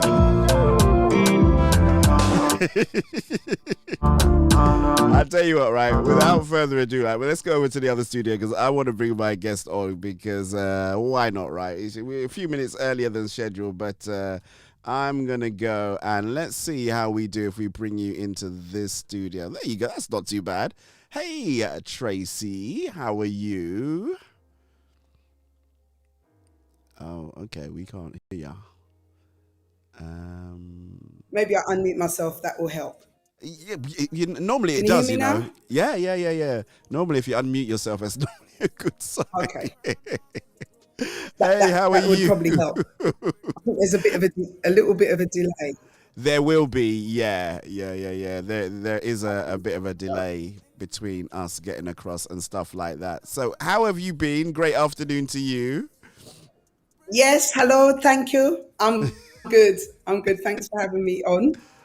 It's a bit weird. I'm looking at you or looking at myself. It's quite bizarre, but yeah, I'm good. Really? It I'm very gets well. even, you know, it gets even weirder, you know. That's all I can tell Yeah. you. And my lighting is a bit nuts as well. I don't know what's going on here because I haven't got Okay. like big light. But is it all right? Yeah. It's okay. That's fine. I can do some little bits of adjustment here. So if you just, stay like that. That's kind of good. And then I can kind of like slide the camera over and move things around. That's a great thing about this bit of software that we've Technologies. got. Yeah, you know, to be honest, if you would have told me about this 18 months ago, I knew nothing about any of this stuff. I've just had to learn it in this whole time of pandemic and lockdown All right. and stuff. Well, So it's been good. It's been good for that. It's kind of focused us on certain things. So that's not a bad thing. You know, you've got time to kind of stop and take stock of things and learn things that maybe you wanted to learn and been putting off. So bingo. That is exactly it, right? Because, you know, right, we were all really busy, weren't we? We were too busy to do stuff. yeah, too busy and often busy doing stuff sometimes we'd rather not do and things that we thought, for real, and things that we thought we should do. But really it turns out there's quite a lot of things that are not as important as we once thought or we let ourselves believe were, you know? Yeah. You kind of know, but yeah. reality. So that's good. You know what? It's really true. That is, you know, and you know, one of the. So how can I say this? So one of the things that I found that, believe it or not, and I'm not against, you know, I'm an elder at a church, so I believe that we need to go to church. But I actually found out that I actually spent a lot of time going backwards and forwards, for me, doing a lot of church activities that just took up a lot of time. A whole heap of time. Yeah, like meetings and things like that. Yeah. And things, I think, that take away, for me, the foundation of church is a lot to do with your communications around where you're at.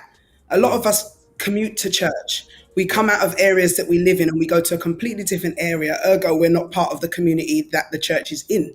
And for me, that is counterproductive. I've thought that for many years.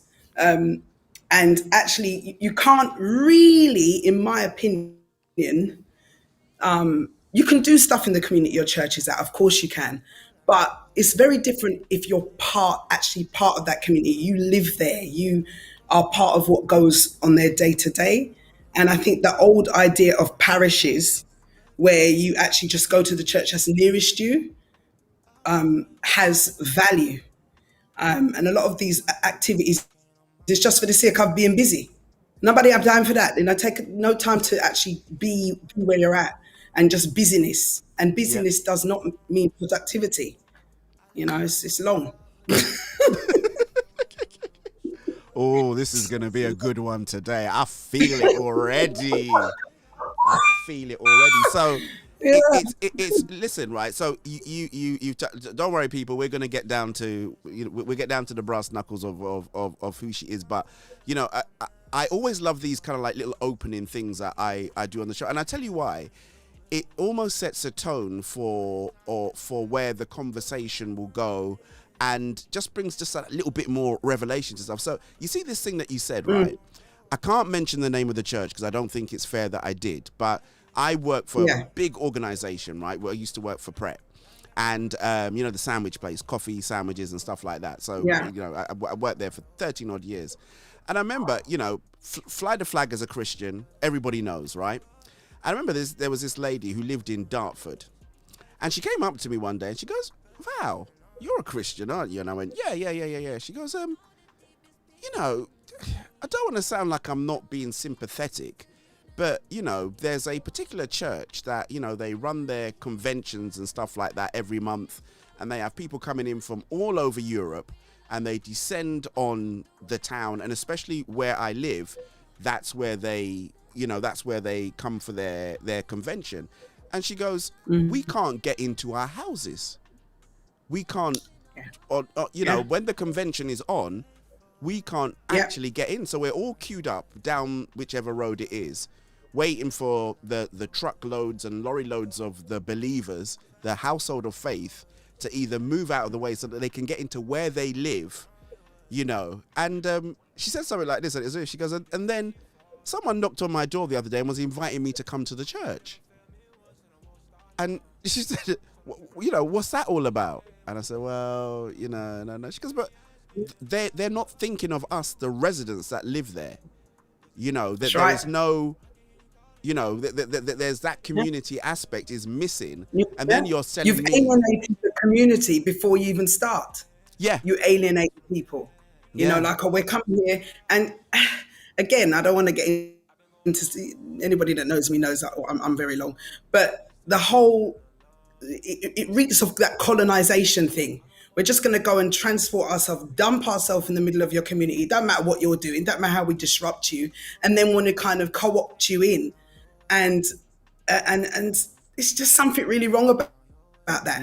You know, you actually don't care about the community in the fullness of what that community is, to the point where you kind of just take over, block the way they can't get, you know, and there's a lot of rethinking has to be done. It's not new. This is not a new conversation. It's a very old one. There are loads of things written about that. And I think we do it often when we go to have big conventions and go anywhere. We kind of descend upon this place and, you know, and then want to bring them good news. And my good news in that instance would be, can I get to my yard? You know, can I get to my house, please? That would be really nice. After a hard day's work, can I get in? To my house. You know what I mean? What are you bringing to that space? What difference are you bringing to that space? And if we kind of get out of this colonial mindset in a certain way, I think it would help us a lot. Yeah. You know, No. something to engrafting yourself in a place. Yeah. Not in a building, in a community. Yeah. Yeah. No, but you know, you're so right. And it's funny because that story is like 5-6 years old. So it's not a new thing. This is an old story that actually happened. But you know, the fact that you said it just kind of like did spring to mind that we do feel that, you know, we just come in and because we believe in Jesus and you know, we don't care what you believe in, but you know, but we don't. Yeah. It's the truth, right? We don't. You know, you could have been going to you could have been going to your church for 30 odd years. You know what I mean? Faithfully. All right, maybe it's not a, you know what I mean, all the razzle dazzle of what we do, but you go in there faithfully all the time. You know what I mean? You're not an enemy of Christ. But, you know, we almost like steamroller in and say, you know, this version of Christ is more superior than the version of Christ that you have been experiencing. And for that reason... Well, there are statistics that say, actually, about church growth en masse is more of church migration than actually church growth in some instances. So I think when we open up ourselves and actually care about different expressions of believers and not this whole my way is better than your way kind of mentality, hocus that we keep up.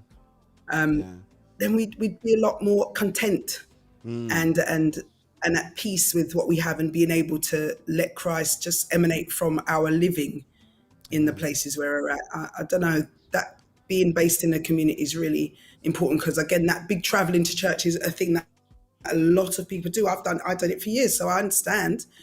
You go miles to church, and then really that community where the church is, you do things, but you're kind of going up to get everyone in your club. Yeah. You know, you don't live in the area. You don't go to the pubs around the area. You don't go and hang out in the cafes around the area because that's not your area. Mm. You leave the area and you go home to wherever you live. And that's a very different thing to being in a community. I know that's not always possible because, you know, life has changed a certain way. So I do get it. But, you know, my feelings about how we've constructed things has changed immensely over the last decade, I should think. So, yeah. We should have you back on again. We can talk a little bit more about that. I think I like. Yeah, because that's how we want that too. Yeah, You know? it is. But you know what? If you don't say it, you know, and remember, I said, look, I don't want you to feel that this is a place where, well, maybe I shouldn't express particular things because you don't know what I know. You don't know how I feel about things. But there was a truth to everything. And, you know, you're right. Yeah. And if you really think about the old model of even how churches were, you know, you had your parish priest who was in the parish building. If you moved to that area, that was your church. Yeah, you know, you come out, he'd walk down the road, he'd see the butcher, the baker, the candlestick maker, whoever it was, you know what I mean? And they all know who he was. It's a nursery rhyme, isn't it? The butcher, the baker, the candlestick maker. Yeah, there's something to be said about that. Yeah, they all knew who he was, and that was then a focal point for that. I'll say something else, all right, and this is just a personal thought. I also think that there's just too many churches. Mate, don't bother start me off. Don't start me off. I know the wheres and whys. I understand. We're not talking about harking back to any glory days. There were never any glory days. There's no such thing as glory days. They're a myth. And imperfect people and all of that. But there are so many people, and yes, there are different groups for different all of that. But it's exhausting. It really is exhausting. The way we kind of split off into our little groups, and I get it. I get, you know, the reasons why, but for me, it's counterproductive. You know, and most of these things were born out of disagreement. You know, and we look at the disagreement more than the sameness. The things that we have in common can be very few, but getting around the table and fellowshipping and communion and on the things we agree with, is more beneficial than the breaking up on the things we disagree with. And I get it's a very, very complex argument. You don't want to simplify it or make it too simplistic, especially in the UK, when I know a lot of the things were born out of people coming, you know, West Indians coming to the UK and not being welcomed in churches. So I get there's a history there. So I don't want to oversimplify or make it look like, oh, it's just something that should be done at all. I know the reasons or many reasons for it, but a lot of the things we split over and say, oh God, I'm sorry. I'm sorry. No, it was not him. It was your personality and our lack of graciousness towards each other and how difficult it is to relate to humans and what work that is. That takes work. It takes a lot of work, and we're never going to be over that work. And it's very difficult to look at somebody you want to thump down and say, okay, you're made in the image of God. Let me deal with what's in myself. Get some love here. I don't have to agree with you on all points. It's work. It's work. Rather than do the work we run. I know I spent years running rather than do the work, so I get it. Get it. Yeah, because I was thinking, you know, it's just, you know, the other faiths you see, they, you know, they have like a you know, big community thing, and because I'll tell you why again, and there's something that you're saying that I really think is resonating. So I had a conversation with somebody, as you always do, and they were telling me about a church. Again, won't mention the name of the church. Very big church. No. And they were trying to describe where the church was. So I know that there is a big branch of that church on that particular road. So I said, oh, is it that one?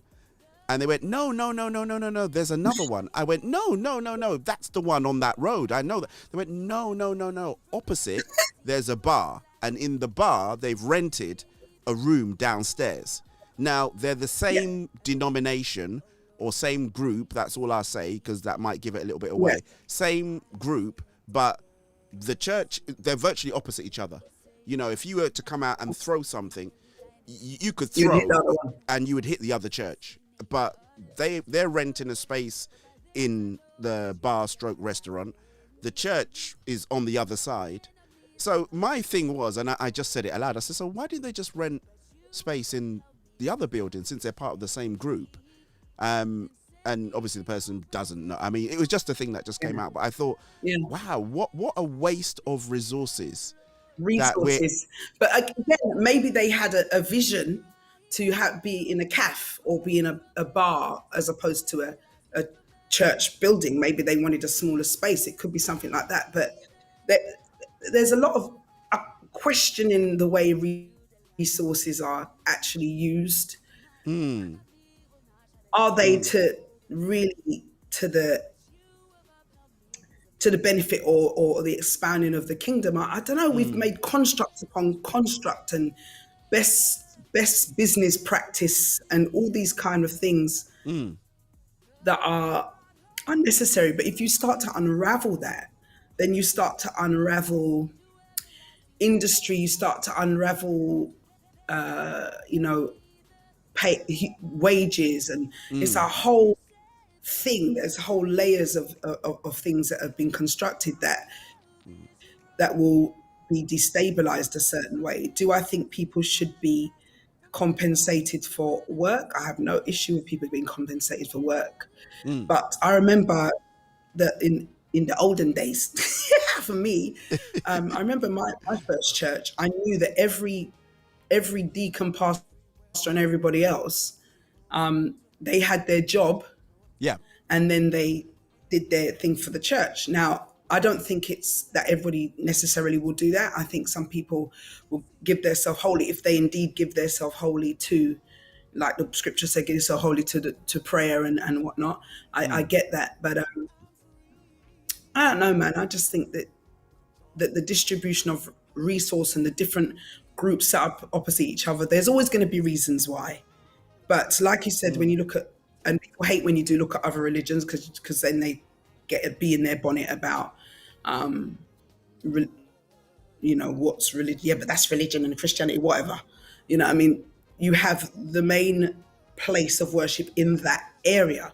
That's the place you go. And I know they have all of the different religions have different groups and whatnot. Yep. But there's a central place that you put aside certain differences. Now, because of our differences, that it's increasingly difficult.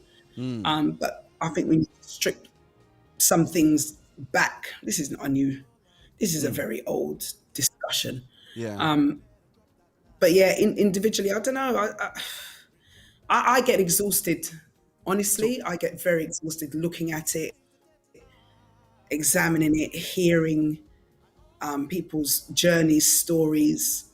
I think in the place where we should seek to know and to be known, it's increasingly difficult to know and be known in those spaces because nobody know nobody. You don't know anybody. How can you? And I know you say they say we have, you have life groups, small groups, and all that kind of stuff. But it's exhausting. It really is. Nobody has the answer. I don't know if there's the answer, but I think the way of following Christ, the way of following the Spirit has been somewhat complicated, made complicated because of our human endeavor, and our human need to build empires and be known for whatever something. So I look often agree. we should sometimes look. I think it's really valuable to take ourselves out and look from the outside looking in. That's a very valuable exercise, I think. But I'm sure many people would disagree with me. It's all right, it's fine. I'm reached that age of my life where you can disagree if you want. I'm good with that. It's all good. Yeah, it's all good in the hood and surrounding suburbs. I say you can say you can say what you want to say, but you know everybody's allowed to have their opinion. Yeah, everyone's allowed to have their opinion. All right, so that was the introduction. So this is Tracy Jane Campbell. So you know that she's gonna speak on my show. So we love that already. We're loving that. We're loving that. We're loving that. We're loving that. But you know what? Thank you so much, Tracy. Interview's over. No, interview's not over yet. No, I'm only joking. But no, it's really good. I just, one of the things I always try to do is I want people to know people and kind of, because either way, you know, that is really what you're in this music world, and you've had, you know, we look at your careers, a huge career actually. I think I read your bio wrong the first time. I really did. No, were you in LCGC? I was for a short time years ago. Yeah. Okay. I was. All right. But that was a long time ago. That was a long time ago. All right. Okay. So I did get it all right because I saw Kingdom Choir and then I thought, oh, okay. So maybe I read that wrong because I do that. So it is possible that I get things around the wrong way. But you know, let's kind of have a look at your musical career, and we'll leave the politics and church politics aside for the moment. Yeah, leave the politics, man, far. Yeah, for those people that can, if they want to get round tables and drink glasses of water and try and work it out, then that's fine. But you know, it's just things that, you know, and as I was saying, it's good for people to know how you think and your thought process, because it endears people towards your music and towards the style and the things that you do. So, and they will remember you as well. They go, that's the lady that came onto the show and she had an opinion.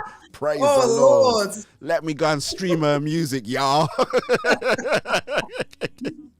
Man.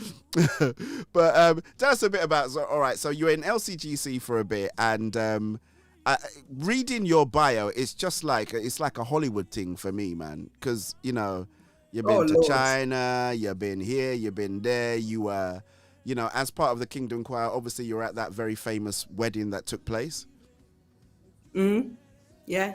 Yes, it was lovely. But the Kingdom Choir is just an amazing, beautiful set of people. And I've known Karen for many years. So I wasn't in, Kingdom Choir's been around for a long time. I wasn't in the beginning, inception, first part. Okay. You know, and I came quite late to the party, but I'd known Karen for a while, many years actually, and been, you know, having conversations with her and chatting and on that level.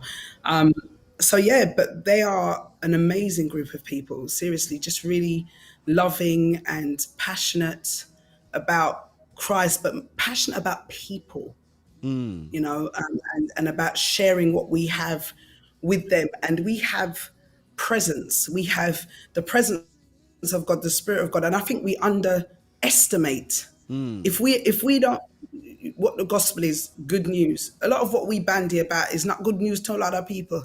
But sorry. But he comes from us in every aspect. And when we really love and care and speak, everything we do is supposed to be about that. Not just when we're on stage, not just anything, but this community of people, I just find that. I find that grace, I find that love, I find that passion, worship, man, real worship time, real time of worship, whether we're all together in small sections communicating with each other. And for me, that was, and knowing Karen a little bit over the years more and more, it made perfect sense that the people that would come together in this group would be as they are. It would be, that's the truth of the matter. You know, so it's a team effort, but knowing Karen and how she is makes perfect sense to me. So yeah, it's not a huge, it's not like a 30-40 piece choir. It's quite an intimate group, isn't it, that you have? Well, actually, there are about that many people, but everybody doesn't do everything. Yeah, everybody doesn't do everything. So yeah. So I think it's about that. I couldn't tell you. Don't quote me verbatim the exact numbers, but it's quite a few. Yeah. So quite a few, but hundreds. You're gonna have to tell us about that you know Harry Meghan's wedding. How was it? You know, were you sworn to secrecy? Did you have to go through like this? Well, There was security a lot checks of of all kind of. there were security checks and stuff Yeah. like that, but those are that the team organising it dealt with all that stuff. Okay. You know, Okay. Yeah. you know, we got taken care of. The things were gone through that we didn't have to personally. We just had to be at the right places at the right time, kind of thing, and do what we do. And yeah, so it was a lot of things, but not for us, for those people that are in charge of pulling it together. Thankfully, not us individuals, because there was a whole heap of protocol and this, that, and the third, as you can imagine. But it was a beautiful day. It was a lovely day, man. You're joking. Then them have the preacher. Leave me alone. We were in back saying, come on, that's right. Yeah, Hallelujah. Yeah, you're joking. Yeah, that was great. Yeah, we had a great time. We just were feeling ourselves, and it was really good. Did you get a chance to meet the Queen? I met the Queen before, you know, when I was a brownie. Oh, in brownies, right? There you Gave her go. some flowers, going on, you know, shaking hands and all that business, and also at the House of Parliament.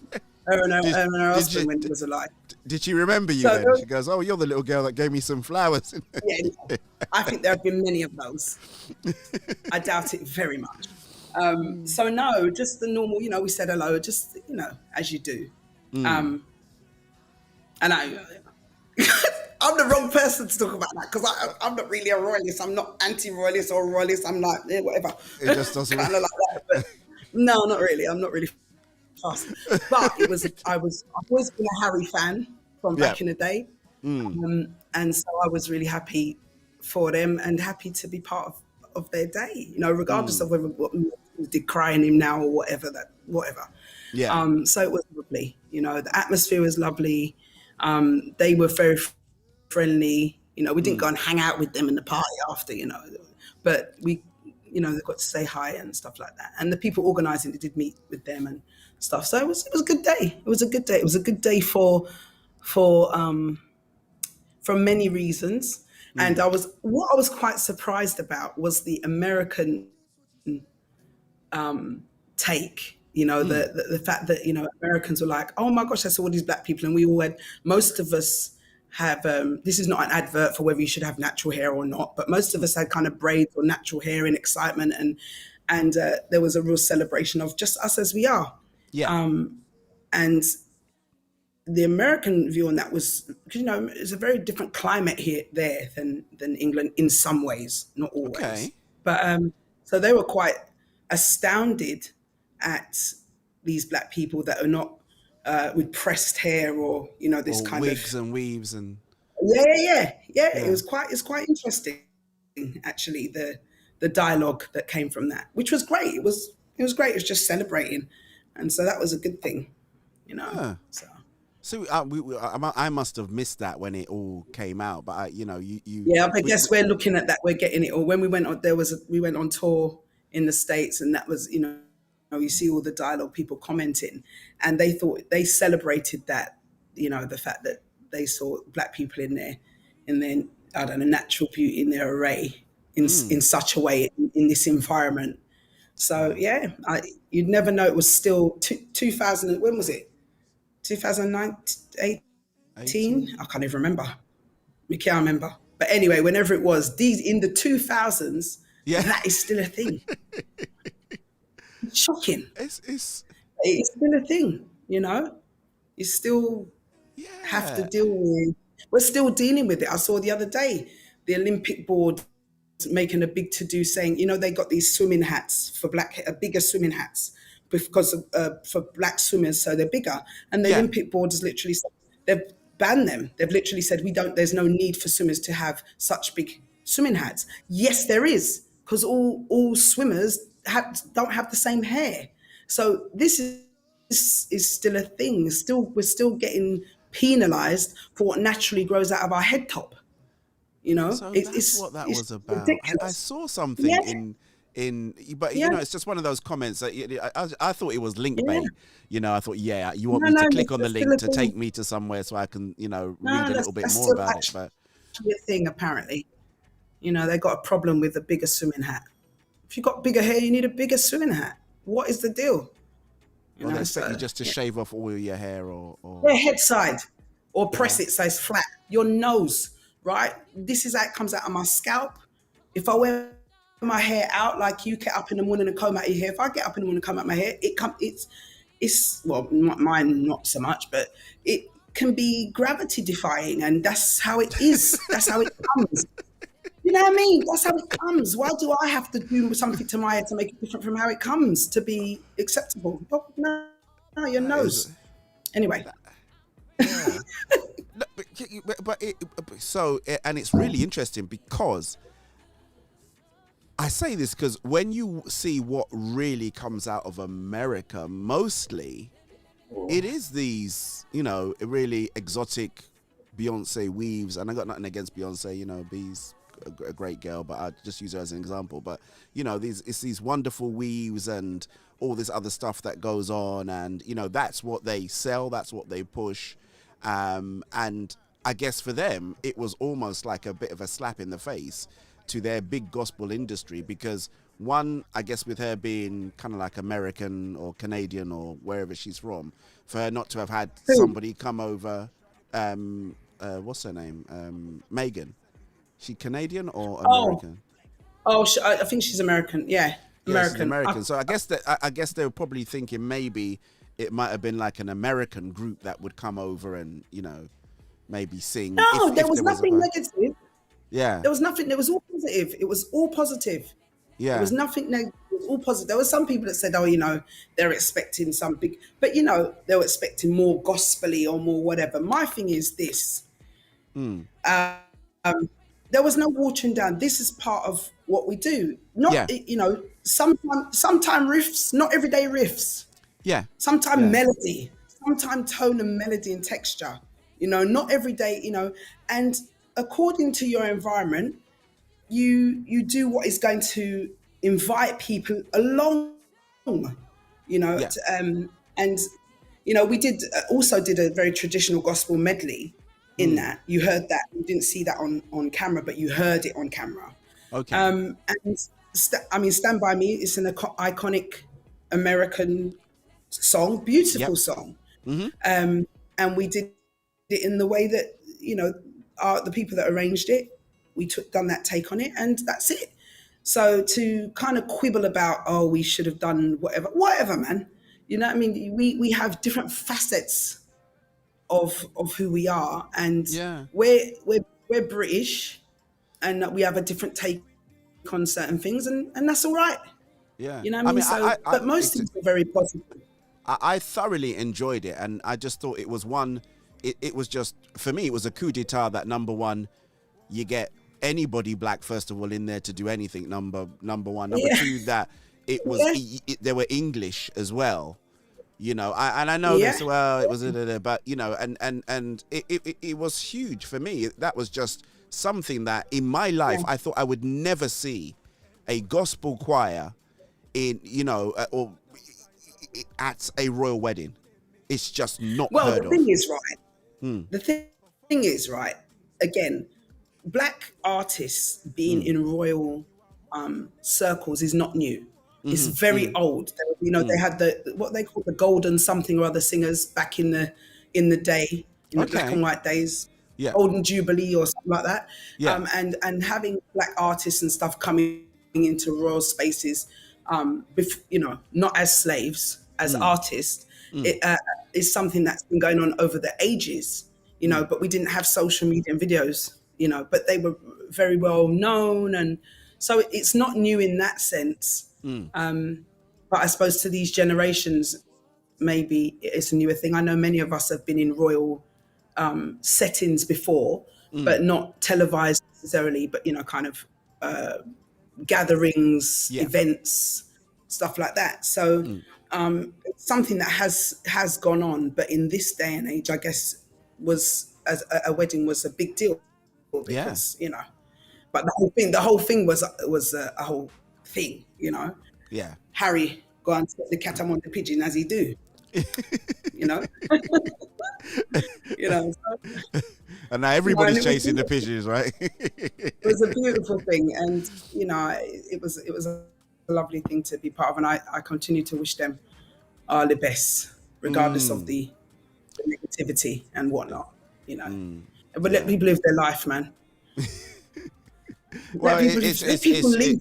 It's true, you know what I mean? Regardless of how we think, feel, our thoughts as well, you know, that they've got to live with themselves and they've got to make their own choices, whether we think they're good, bad, or indifferent. My thing is that you've got your own life to live. I think a lot of people got too much time on their hands, man. Look at your own life. How about concentrating on your thing? Too much time on your hands. See, me, you're joking. Get down with it. Sorry. What's next? Okay, we've done that. Next, move on. I love that. So, I tell you what was really interesting about you in your bio is, you were with this group called Secret Garden, right? Yeah, I wasn't with them. I work with them. Oh, you work with them. Okay. And I worked with them as a featured artist. They would the song the first time I worked with them, I sung "You Raise Me Up."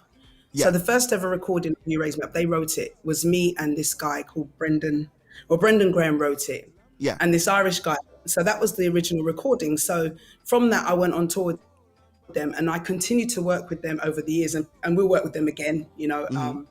And wrote a piece in Rolf's book, and they're just an amazing group, and I really love their music. So touring with them as a guest, and I've sung more songs on subsequent albums, and just was an absolute dream for me, because one of my favorite artists is Barbra Streisand. Right, everybody knows that's one of my faves. So I see in your bio, yes, Barbra Streisand. And I got to cover one of her. She took one of their instrumentals years ago.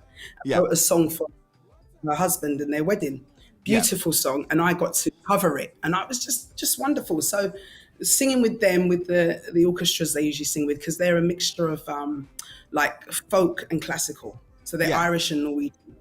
So for me, every song I sang with them, every show we did, they were beautiful songs and they were prayerful. And I would just pray these songs when I'm singing. And it was just, man, I love that group. So yeah, I work with them on and off. You know, I have done for a good amount of years. And hopefully, I talked to Rolf not long ago, actually. And he was saying you know, when all this excitement is done, you know, I'm expecting to do something with them again. They're great, really great group. Brilliant. And that took you to China as well, right? Yeah, we went to China a few times with them and Korea. Wow. Touring with them. So what was that like? I mean, I've never been that far. It was great. Listen, it was so good. The Chinese fans, they're deep. They're a deep set of people. You know, they really come out in force, and when they support you, boy, mate, it's really quite something. But it was great going to China and also having people that could take you into China, go into the markets, go into actually, you know, not just staying around the tourist areas. Yeah, which I really often find really fun. So yeah, that was amazing. Massive venues and full orchestras and these. There was a particular lady, I can't remember her name. She plays this Chinese instrument called the song. And that thing is the one with one string, but it sounds like someone's voice. It's incredible. I think it's called the song. Somebody will correct me. But it's an amazing instrument that sounds like a voice, and the skill with which she plays it. And then Fanula, she plays the violin. So it's violin and piano. And the Irish lady's name's Fanula Sherry, who's the other half of Secret Garden. And it's beautiful. For me, my background is, you know, growing up was playing in orchestras and stuff. So for me, being in there was like just a dream come true, you know, just being in that space and doing that music. I love it. So yeah, because again, there's this whole affinity that you do have with that whole orchestral thing as well, and man, big band stuff. So how did you get into that? What, you know, how did that all begin? You know, that was from primary school. You know, I played instruments. You know, you come back in the day in primary school, you'd start instruments early. So I played all the recorders. I played guitar and was in guitar ensemble and continued. Good. So you played the descant, the treble, the bass, you know, or the soprano in my instance. And then when I went to secondary school, I continued doing the same thing. I played the guitar and guitar ensemble. And then I continued. I tried different instruments. I'd always pick up an instrument and play it by ear first. And then if I liked it, I'd go and get lessons. So I dabbled in lots of things. I played the trombone for a while, but I couldn't keep it up because the teacher was too distressing. Mr. Hogg was too much. He was too much for me, Lord Jesus. No, God, no. You know. Distressing. Just help us out there. I mean, distressing, like. It was distressing. Mr. Hogg was a cigar smoker. And he was a really big guy, and he would spit when he spoke. It was really lovely, but I couldn't deal with it. And I wasn't bad at the trombone at all. Sometimes I wish I'd have continued. I wasn't bad at it at all. But then I stuck with the clarinet and played in orchestra and jazz band at school. And in my mind, at that young age, because that was my first taste of traveling to play music, I was 13, and I went on tour with my school orchestra. And that was when I first went to Germany and Austria, and the love of my life is Germanic countries. Again, people look at me like side-eye, but whatever, and that was my, kind of step into that sphere of things. And I thought I was going to continue to play instruments. That was in my mind. After I was going to be a vet. And wait, hold on a second. You said go, but no. You can't just jump over that. 1 minute we're talking about the clarinet and the trombone. Then I was going to be a vet. It's like, what? Stop. No. When I was younger, I love animals, right? So I used to always take the school pets home, and my mum was like, "Oh no, I don't want these animals. I want them to Tracy, man." You know what I mean? And I love horses. You could do that back then, couldn't you? I remember now. Yeah. You'd take the hamster and the guinea pig home, and then you'd look after it and then bring it back. Yeah. And bring it back. I had the salamander and I had the rabbit. And I think one time I did have the gerbil. Wow. And I loved that. And I loved horse riding when I was younger. So I thought I was going to be a vet. That came to an end quite quickly. And then I was doing music. I've always done music. So, but when I left school, I kind of put down the clarinet and started to sing at my cousin's studio, them ones. Yeah. And, I went to actually Centre for Young Musicians at Pimlico on Saturdays. And then I kind of just, it wasn't a plan. There was no plan. There was no plan. I just kind of, the Lord had a plan clearly, but in my mind, music was always there and it never left, and it just moved into, I was in the theatre club. I always did things around that, being in the theatre club in my young days and stuff, and kind of went into this sphere of things. One thing to another, just following a pathway, Yeah. Were your parents or any other family musically inclined as well? Well, my family's kind of musical still. My aunt was a singer, and they're all people in my back. My uncle plays all the different horns. Another uncle, harmonica, different. So there's a lot of music in my family in that sense. A lot of musicians and people. So it's kind of one of those things. Gradually, just one thing led to another, and the plan unfolded. But it was never. I didn't have like a, some people have their dream thing that they kind of map out. That was never. That was never a thing. Really. You know what? I'm just. It's really. It's. I don't know how to say it, because you grow up in this kind of like really musical environment, right? And the way that you talk about it, it's almost as if you talk about, well, I'll have a cheese sandwich one day, and then maybe I'll have, I'll have a ham sandwich another day, and I'll do a little bit this, a little bit that, and it's just you just talk about it so effortlessly. I had to go at the trombone, but didn't really like that. I had to go at the clarinet. I did a bit of this, I did a bit of that, I did a bit of that. But it's just that musical thing that is inside that's really amazing to me. I mean, I played the recorder. You had to do something, and then the chime bars and the glockenspiel and that kind of thing. But I didn't really take it anywhere. That's a good thing. Yeah, I didn't really take it anywhere. I don't know. It was just constantly part of my life. I guess in my grandma's house, there was always music playing. Music is a real, music was always playing on the gram, So there was always me. My mum, as then, had the big record collection, and we had the proper turntable with the amps with the little pin. Yeah. You understand? you have a ting, you know what I mean? So music was always the thing. And it was just, I just expected to do music. It was just an expectant part of my life. I picked my secondary school because it had a music department and it was known for music. That's why I went there. I didn't even look at all the other stuff just because the fact it had a music department at the time. Wow. And then the singing thing was just like, well, I have a bit of singing as well now. So well, I always sang, but never, you do school productions, and at CYM on Saturdays there would be a singing element. But I think it was more like then going to dance and on sound systems, getting up and doing a little sitting in the yeah, doing a little ting there, and then it's like so that's why I like that live thing. Yeah, but that's why I like that impromptu thing. I love that impromptu thing, making stuff up on the spot. It's my favourite. I just have this image because I love the dance scene, you know what I mean, growing up. Who didn't? Listen, right? You're joking. You know, and then if you got a singer as well, because you always have guys that could chat on the mic, but if you had somebody that could sing, you know what I mean, be like, oh, listen, I put it down and he just sing over it. Listen, that was his proper vibe. Yeah. Okay, yeah. All right. Yeah.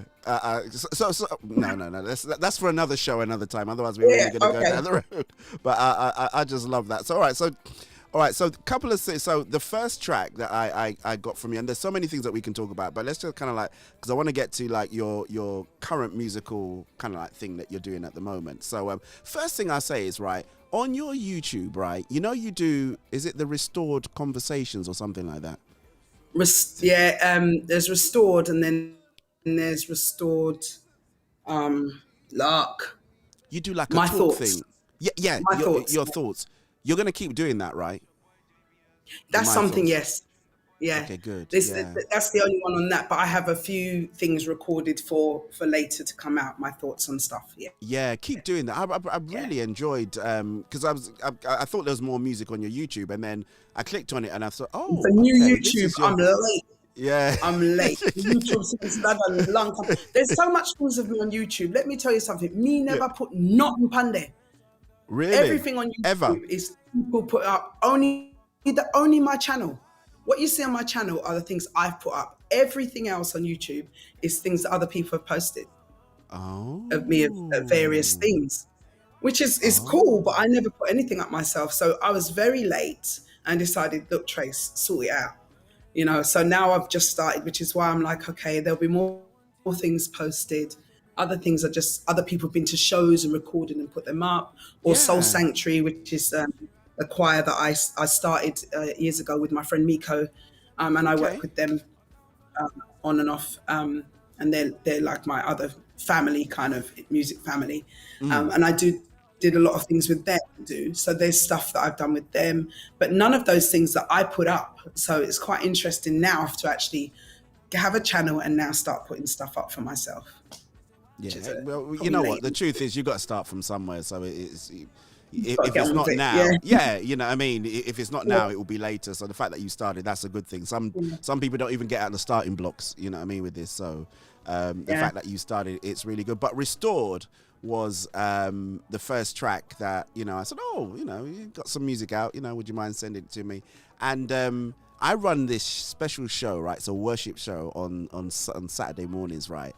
And that track just went straight in there, and it's been played, I would say, quite a bit, actually. I do enjoy it. I do enjoy it. I appreciate that. Yeah. So tell us a little bit about about how you, you know, the story behind it. Obviously, you can guess it's Restored and by the lyrics, but, you know, what's a bit of your personal journey with coming up with that track?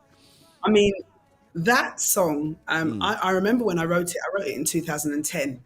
And I then lived in Red Hill at that point, and I was in the house that I lived in, and I was sitting at the table in the kitchen, and I was just thinking about my journey, how far I'd kind of come and what I'd been through, and I was just really giving thanks. So I started to kind of just write these words. Keep talking. Don't get distracted. Based on what I felt at the time, you know.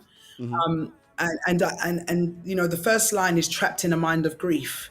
And I remember that back then, when I was very young, there was a part of my mind that was always had this cloud, always had this grief. No matter how much I was laughing and joking, there was this area of my life that was in under a cloud, and that was because I'd had abuse as a child, and I'd gone into a marriage and had been in an abusive marriage, and living the lie of life, which was I was living, and I was, there's part of your life that is the truth, it's who I am, but there's this whole other part that people don't see. So in essence, it feels like you're living a lie, and hiding. I'm going through the words, hiding my silent cries. So there's cries that are inside, nobody sees them.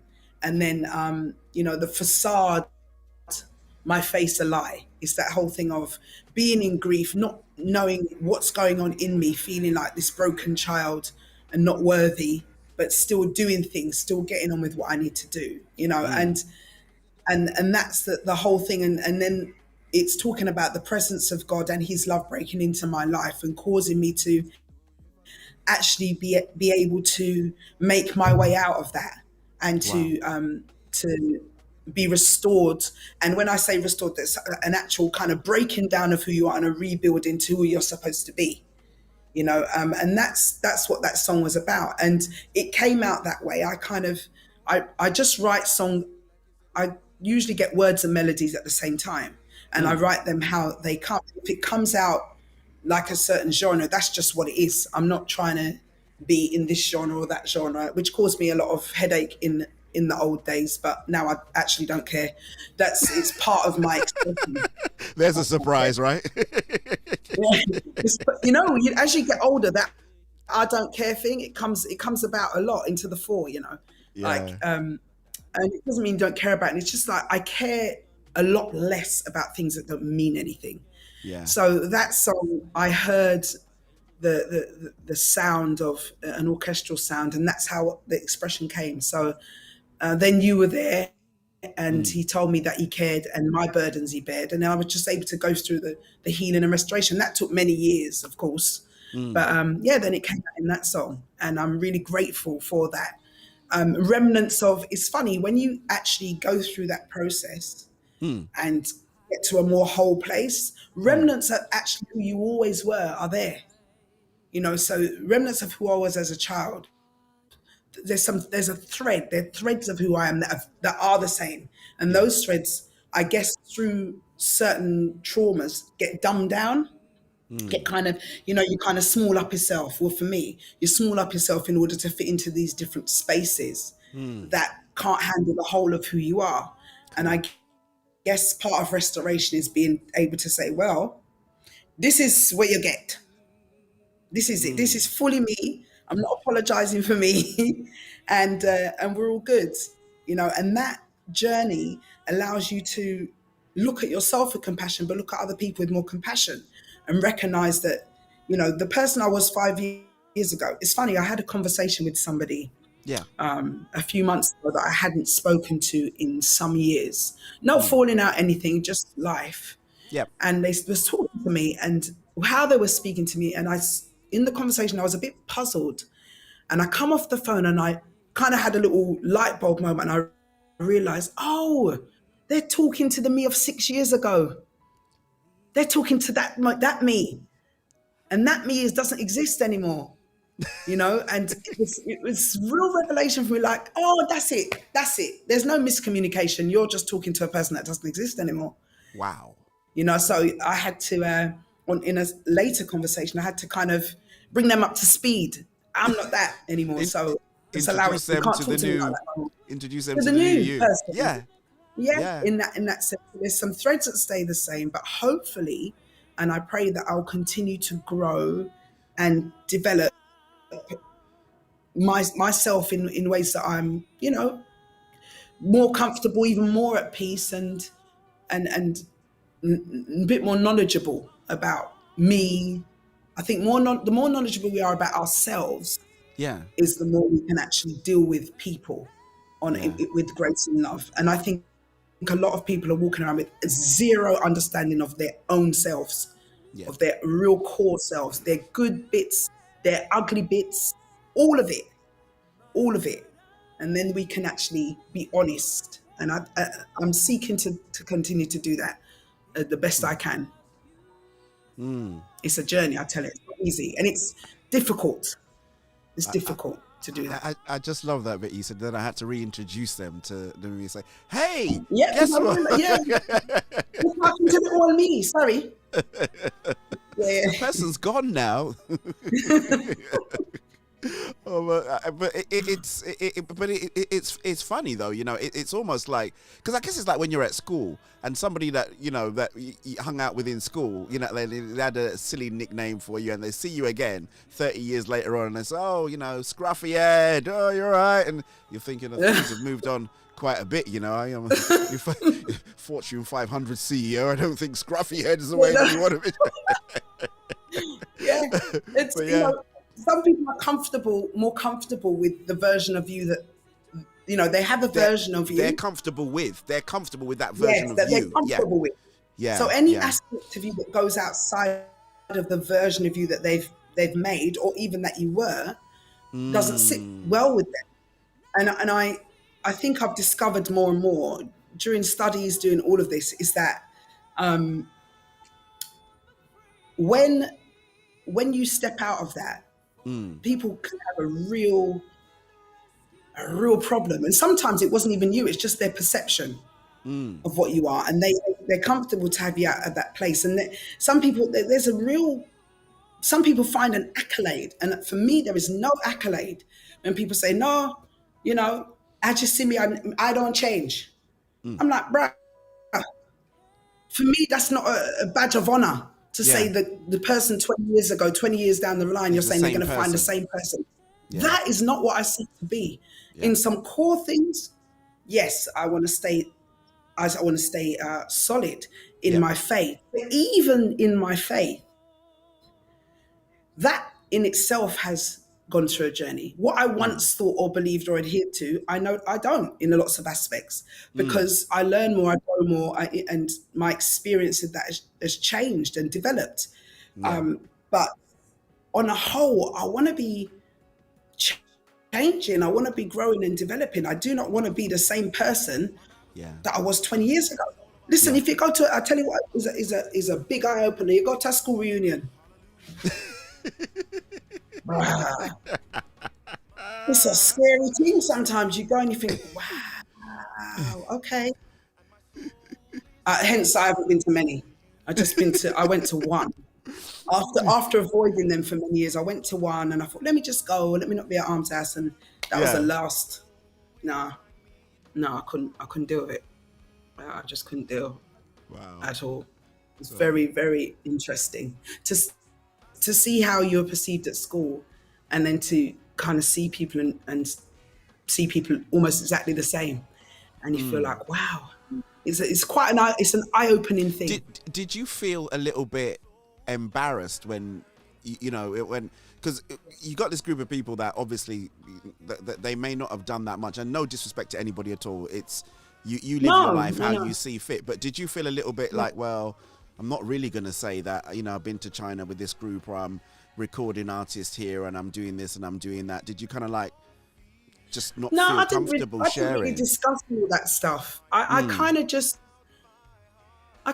dealt with people as where we were at, and we were kind of talking about school days and, you know, on that level, because these people were my school peers. Not necessarily close friends, and so you kind of meet people where they're at. You kind of ask what you're doing now and do bits together and everything, but I didn't really go into detail because it wasn't necessary. It was more like, you know, reminiscing on stuff and stuff like that. So no, I wasn't embarrassed. I just thought what's necessary to share and how that is and how you relate to people, because one thing I'm probably very imperfect at it. I remember, you know, there's some people who think I'm really haughty, and I'm like, me? You're joking, but I recognize that sometimes I can be a bit feisty, and my face can come off. I've got a T-shirt that says, "If my mouth doesn't say it, my face will." And you know, it's a bit long. Yeah, my mum will say that if my mouth doesn't say it, my face will. Yeah, so but I know a couple of people that should be wearing that T-shirt actually. Bruh, there's a quite. No, I don't feel the need to kind of wave my thing before me. It's not necessary. If I get into a conversation with somebody one-on-one and we're really talking about and sharing, then I'll share. But I don't need to wave a banner before myself. I don't see it's necessary. Really. I don't. As a matter of fact, when I meet someone and we're talking and they start listing out their thing, I actually don't want to go further, because for me, you're saying your achievements is who you are. Your achievements are who you are. Achievements are wonderful, but that's not who you are. And if that's what you have to offer as an explanation of who you are, then yeah, I'm all right. Because that means then you've started on a foot that's kind of telling me that that's what you hold of importance. High esteem, you hold that, and you deal with people based on that. Yeah. And I think that's one of my pet peeves, dealing with people based on their accolades. Bun all of that. I've got no time for it. Seriously, we can celebrate people. That's great and important. But you thinking somebody is of some kind of more value because of certain things in a way, nah, that's shallow, and I ain't got time. Yeah, you see, I kind of get what you're saying, because I guess that's the reason why I have people on the show. Because if we just read your bio, we would, I could read out your bio. You don't have to say anything, and everybody would go like, oh, wow. But it's different when you actually get to have a conversation, and it's only because it is about you, your personality, your musical career, and stuff like that we're touching on particular things. But in what you're saying, there's your personality is coming out more than the fact that me and the Queen, we did breathe the same air at one point because he was listen, I understand. Acknowledging to be able to do certain things is incredible. I'm really grateful for the things I've do and continue to do, and celebrating people is definitely, we should do that. And I love that, and I recognize I'm talking to you because of the things I've done. Yeah. But the whole point is that hopefully we get to relate to further than the things I've done and to my person, the reason why I've done things. Yes. And really, I think I'm talking about on a one-on-one level. Yeah. When you kind of meet someone at an event or something, and you just start to talk, and which hence probably why I'm shocking at networking. I'm really bad. I'm not very good at that either. I think I'm good at chatting to people, saying hi to people. That I'm good at, but I'm not good at kind of the whole going to a network thing and reeling out stuff. I'm not really good at that, and that's not because I'm trying to be humble. It's just like if I get to that and we're sharing, then I'll talk about it. I'm not hiding anything. Yeah. But I'm not good at going to events for the purpose of promoting myself. I'm not really good at that. Yeah. So I do it. I've tried it. Yeah. I've got, and it just never. My brother, on the other hand, I told him he should be in politics because he's just wasting his time doing what he's doing now. He's just. Yeah, I mean, some people are great at it. He is a master at doing it, and you don't even feel that he's doing it. That's the worst part about it. There's a skill. There's a skill. There's a skill to it. Yeah, he I'm can trying to do it more on social media and stuff, because again, I create stuff. Yeah. And I want people to hear it. I really do want people to hear stuff. So I'm working on getting better at that, but that's a whole nother thing. But yeah, of course, you can create because you want people to hear and to be able to relate and to hop onto what you're doing and listen to what you've got to say. So I'm quite aware of that, tightrope of wanting to do that. So yeah, I'm not shooting down nobody that's good at doing it. But no. It's each to their own, and it's just some things are just not you. And that's why you have to get people on your behalf. You get people that are good at doing it that will do it and do a really good job. And then I'm sure nobody can play half the instruments that you can play, sing the way that you sing, you know what I mean, and arrange music the way that you can arrange. They can't do it. So, we just need to get on with it. So, just get on. Just quickly. So, Restored, right, which we play, it has a very big orchestral feel to it, right? That's me, all right. And then we now come to With Love, which is the record of the week. Congratulations, it's the record of the week. Lovely feel-good video as well, actually. Lovely feel-good video. Yeah. There's a bit of dancing in there where I'm seeing somebody's feet moving around. Is that you? It's my feet, man. I know you mean. Come on. It's Wait, hold on, hold on.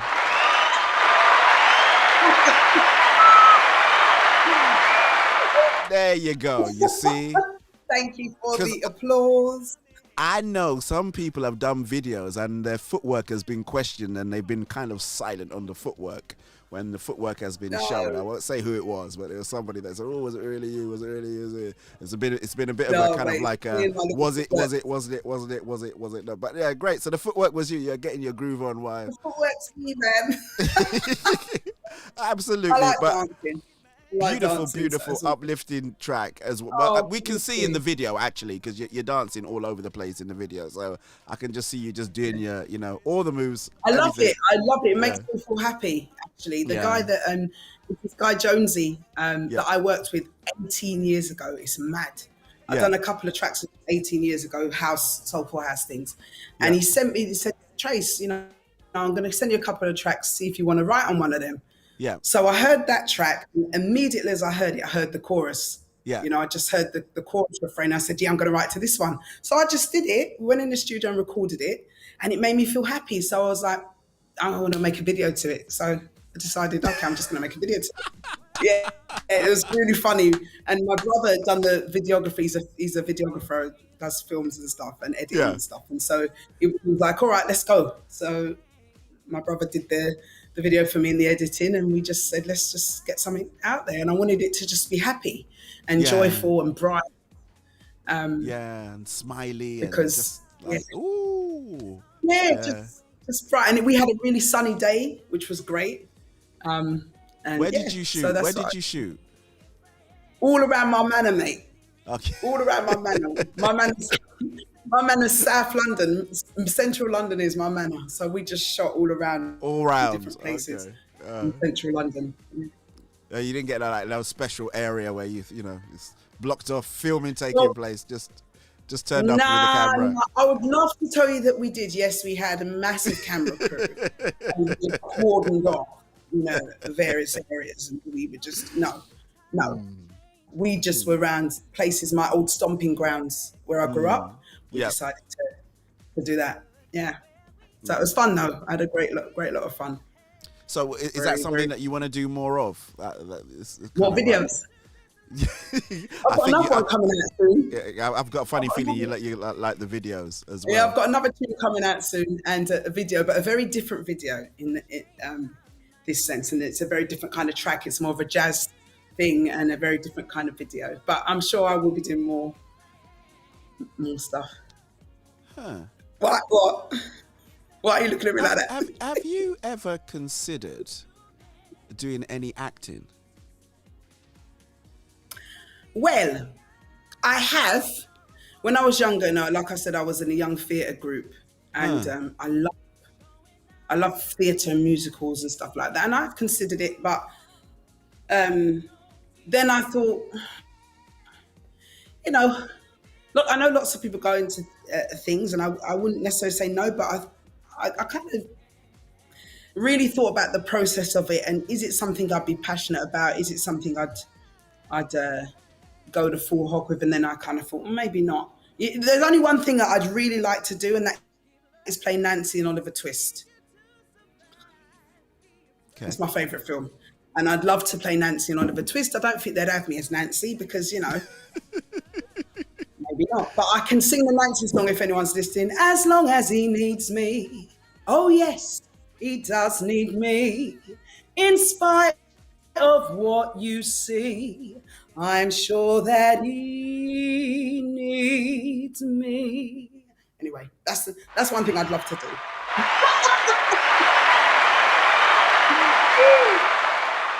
You got there. Yeah, no. We were hoping that you'd burst into song at one point, so that was it. We didn't know that's what you were going to sing, but that was brilliant. I don't know. I just really, I'm not a ooh kind of person, but I don't know. I just felt the acting thing.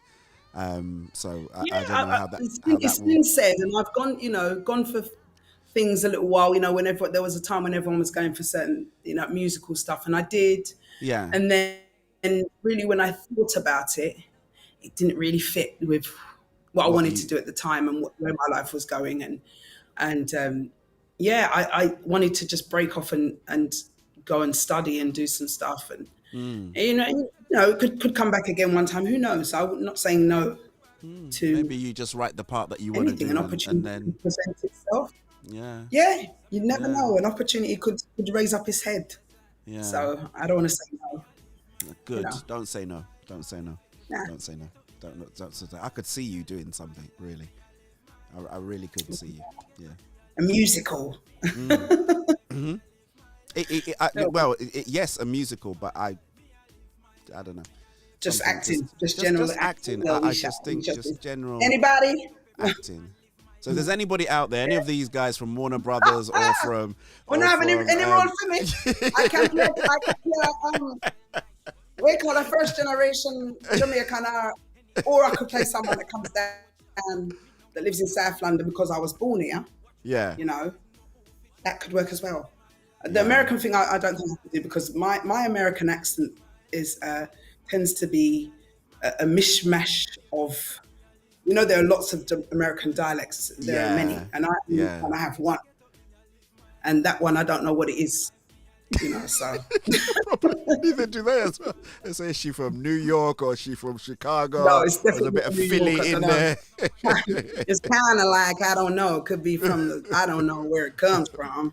Just but that sounded a bit like Texas. I don't know. I couldn't tell you, but I know. Anybody from various places in America would probably think, cut it out, probably. So, maybe the South London girl is what they're looking for, a bit of South London girl. Could be a bit of South. Could be. Don't underestimate, a bit of South London. They might say, well, actually, this goes better with a South London girl. And hey, presto, there you go. It could be. I'm very open to exploring things. I'm sorry, I don't want to make it sound like I'm putting you on the spot, but I just you're dropping off, but it's all right. Yeah, I know. Forgive me, man. We'll edit this bit out. If it don't look too good, we can always chop it out at the end. So it's brilliant. But I just felt it in the spirit, woman of God. I just felt it. What was you saying that about wog? Wasn't it? You're saying wog? Oh, no, what was the other one again? We're gonna cut that out and goat. Like, when I started seeing that, goating, what's wrong? What's going on? And then I know it was greatest of all time. And I said, yeah, but bun that, man. Scripturally, goat. Why are you calling people goat? You know what goat is? And as for wog, mate, I get it. Across the ocean in America, they never had the wog thing, maybe. But me now, I can't nobody wog, right?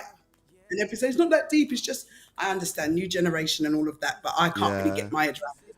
Yeah, when we were in school, we know exactly what that meant. But again, I've got my own things about that woman of God, man of God thing. Anyway, but we're all women and men of God, really, aren't we? Hello, please, listen. I just can't.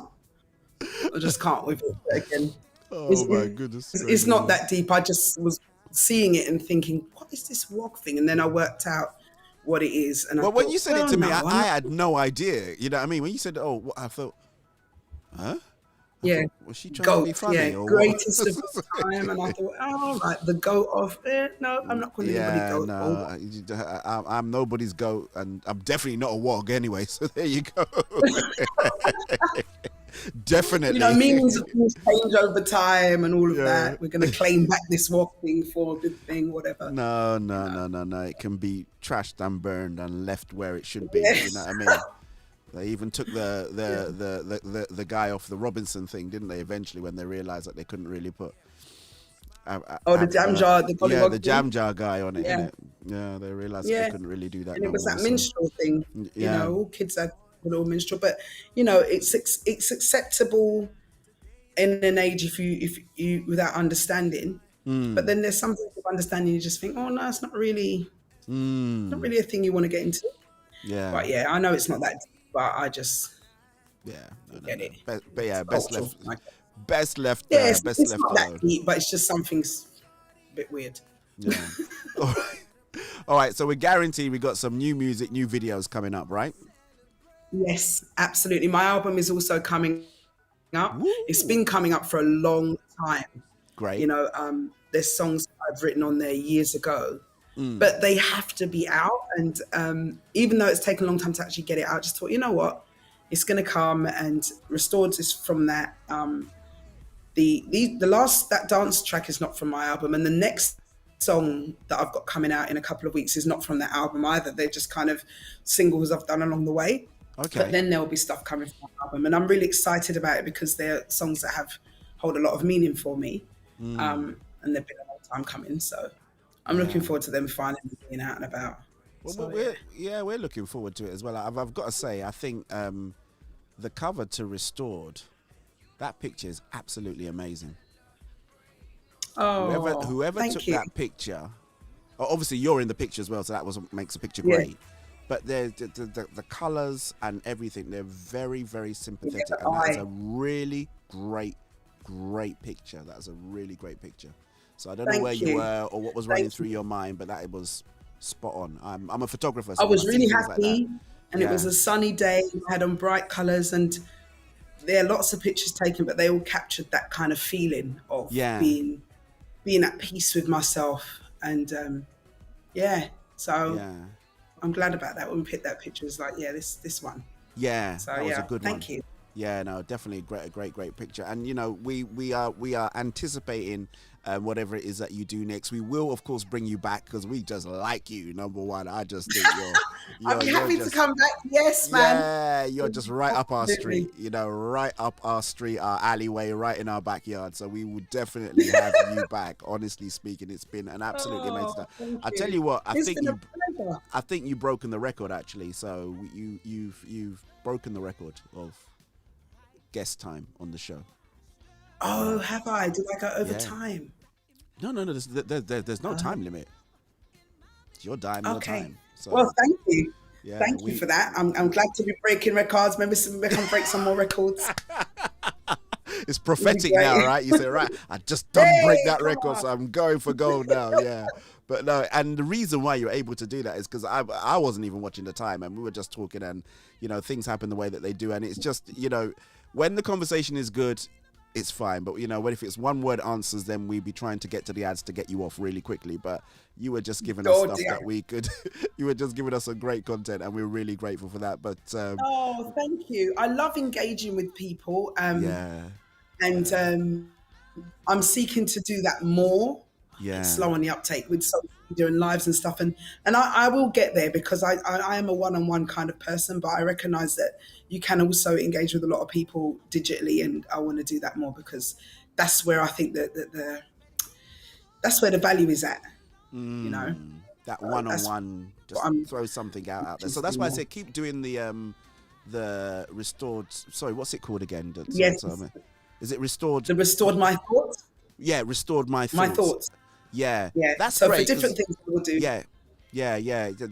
Those are brilliant. Those little nuggets that you can just drop, and you know, you'd be surprised the impact that those kind of things have, and then you know you can start a whole ecosystem off that alone. So yeah, just keep doing that. Yeah. Whatever you're doing. On my website, they'll have. I've got my website's being sorted out. Tracy, get some writing done. And one of the pages on my website is called Restored Sessions, and that is basically it's my speaking and thoughts on things. I've got a lot of thoughts and a lot of things to say on stuff. Yeah. So okay, good. I will be doing good. So website, is it up now or not finished yet? No. It Okay. shall be soon. It will be up in a very skeletal fashion, so basics on there, and then just be added to gradually. So where people will also be able to buy or stream or look at videos through that. But yeah, it's Tracy. That will be tracyjanecampbell.com. Brilliant. And then it will be up Instagram, we've got your Instagram up as well. Instagram, So Tracy Jane Campbell 1, and Facebook, is Tracy Jane Campbell, and Twitter is Tracy Jane Camp. Oh, is it? I think. Okay. Oh. I think it's Tracy Jane Camp Twitter. Yeah, so it's Tracy Jane Campbell 1. It's not L, it's 1 on the end. It's and a 1, the joke, yeah. The joke I say is because Tracy Jane Campbell 2 had already gone, right? So you went for Tracy Campbell 1. No. No. That's not what happened. That's for another show. We can talk about that another time. Someone's got that out man. there, right? But don't worry, you can. You never know. You might actually leave it like it is. It's all right. Don't change it now. Yeah, it's already an established brand. You know. Then what you do is you change the one, right? And then if you're writing it out, then you actually do ONE somewhere. So then it becomes like a thing. You know. So it's not just number one. It just mate. I'm just starting to grapple with the whole doing the social media thing and trying to get things out. I need no more complication. I'm a simple person. All right, don't worry. We'll talk about it. We'll talk about it. But Tracy J, thank you so much indeed. I'm gonna have to let you go because I've got to do the salvation call. Thank you so much for having me on. It's a pleasure. I look forward to chatting to you again. Definitely, right? You definitely will be chatting to me again. I can promise you that much. All right. Brilliant. Thank you. Thank you. Take care. God bless All you. right, Thank DJ you for your time. Adios. God bless. Nice. See ya. Bye. Bye. Well, that was Tracy Jane Campbell, and I've got to say,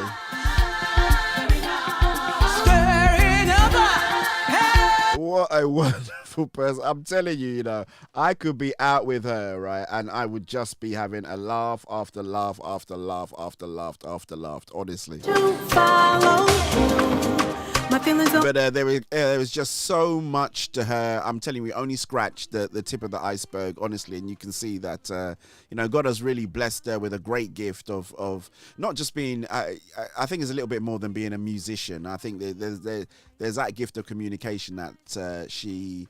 that rests inside her, and it's important to be able to communicate regardless of what circumstances you might find yourself through. And if you were listening to the interview, you heard Tracy mention that, you know, she went through abuse younger, and then she was in a really difficult marriage and stuff like that. And, you know, her journey has led her to come to this point where she feels that she is restored and she feels that she is whole. And, you know, to God be the glory through the power of Jesus Christ and through hard work, she's been able to get to this point where she's now on the other side of the camera talking and talking about her experiences and things like that as well. And you might be out there today, right? And maybe you've had a very, very difficult time. You could well be in a difficult situation right now. And you're thinking there is definitely no way out. There is always a way out. And, you know, that way out isn't maybe what's running through your mind right now, but there is an open door, and that open door comes sooner than you think. And I just want to give you the opportunity to accept Jesus, regardless of wherever you are and whatever situation that you find yourself in. Why did you say that, DJ Val? Because one, we know it's the only way to make heaven. And two, you know, I really want you to be victorious on the earth. And there are a lot of things that are held up in I would not necessarily say in church, but within the Bible, within the context of being a believer, that will allow you to be victorious on the earth. Amen. So if you are out there, because we are running really, really close to the wire on the time, DJ Jida, I am going to run this one right up to the end. Then say the prayer. Sorry, I just need to clear my throat. Yeah, we're going to say the prayer, and then I'm going to redirect you to my home church, which is Rack City Church. Let me get the right window up and ready, and just repeat this prayer after me, right? Thank you, Lord, for loving me. Thank you, Jesus, for dying on the cross for me. I believe that you are the Son of God, and you died and rose again to remove all of my sins, past, present, and future.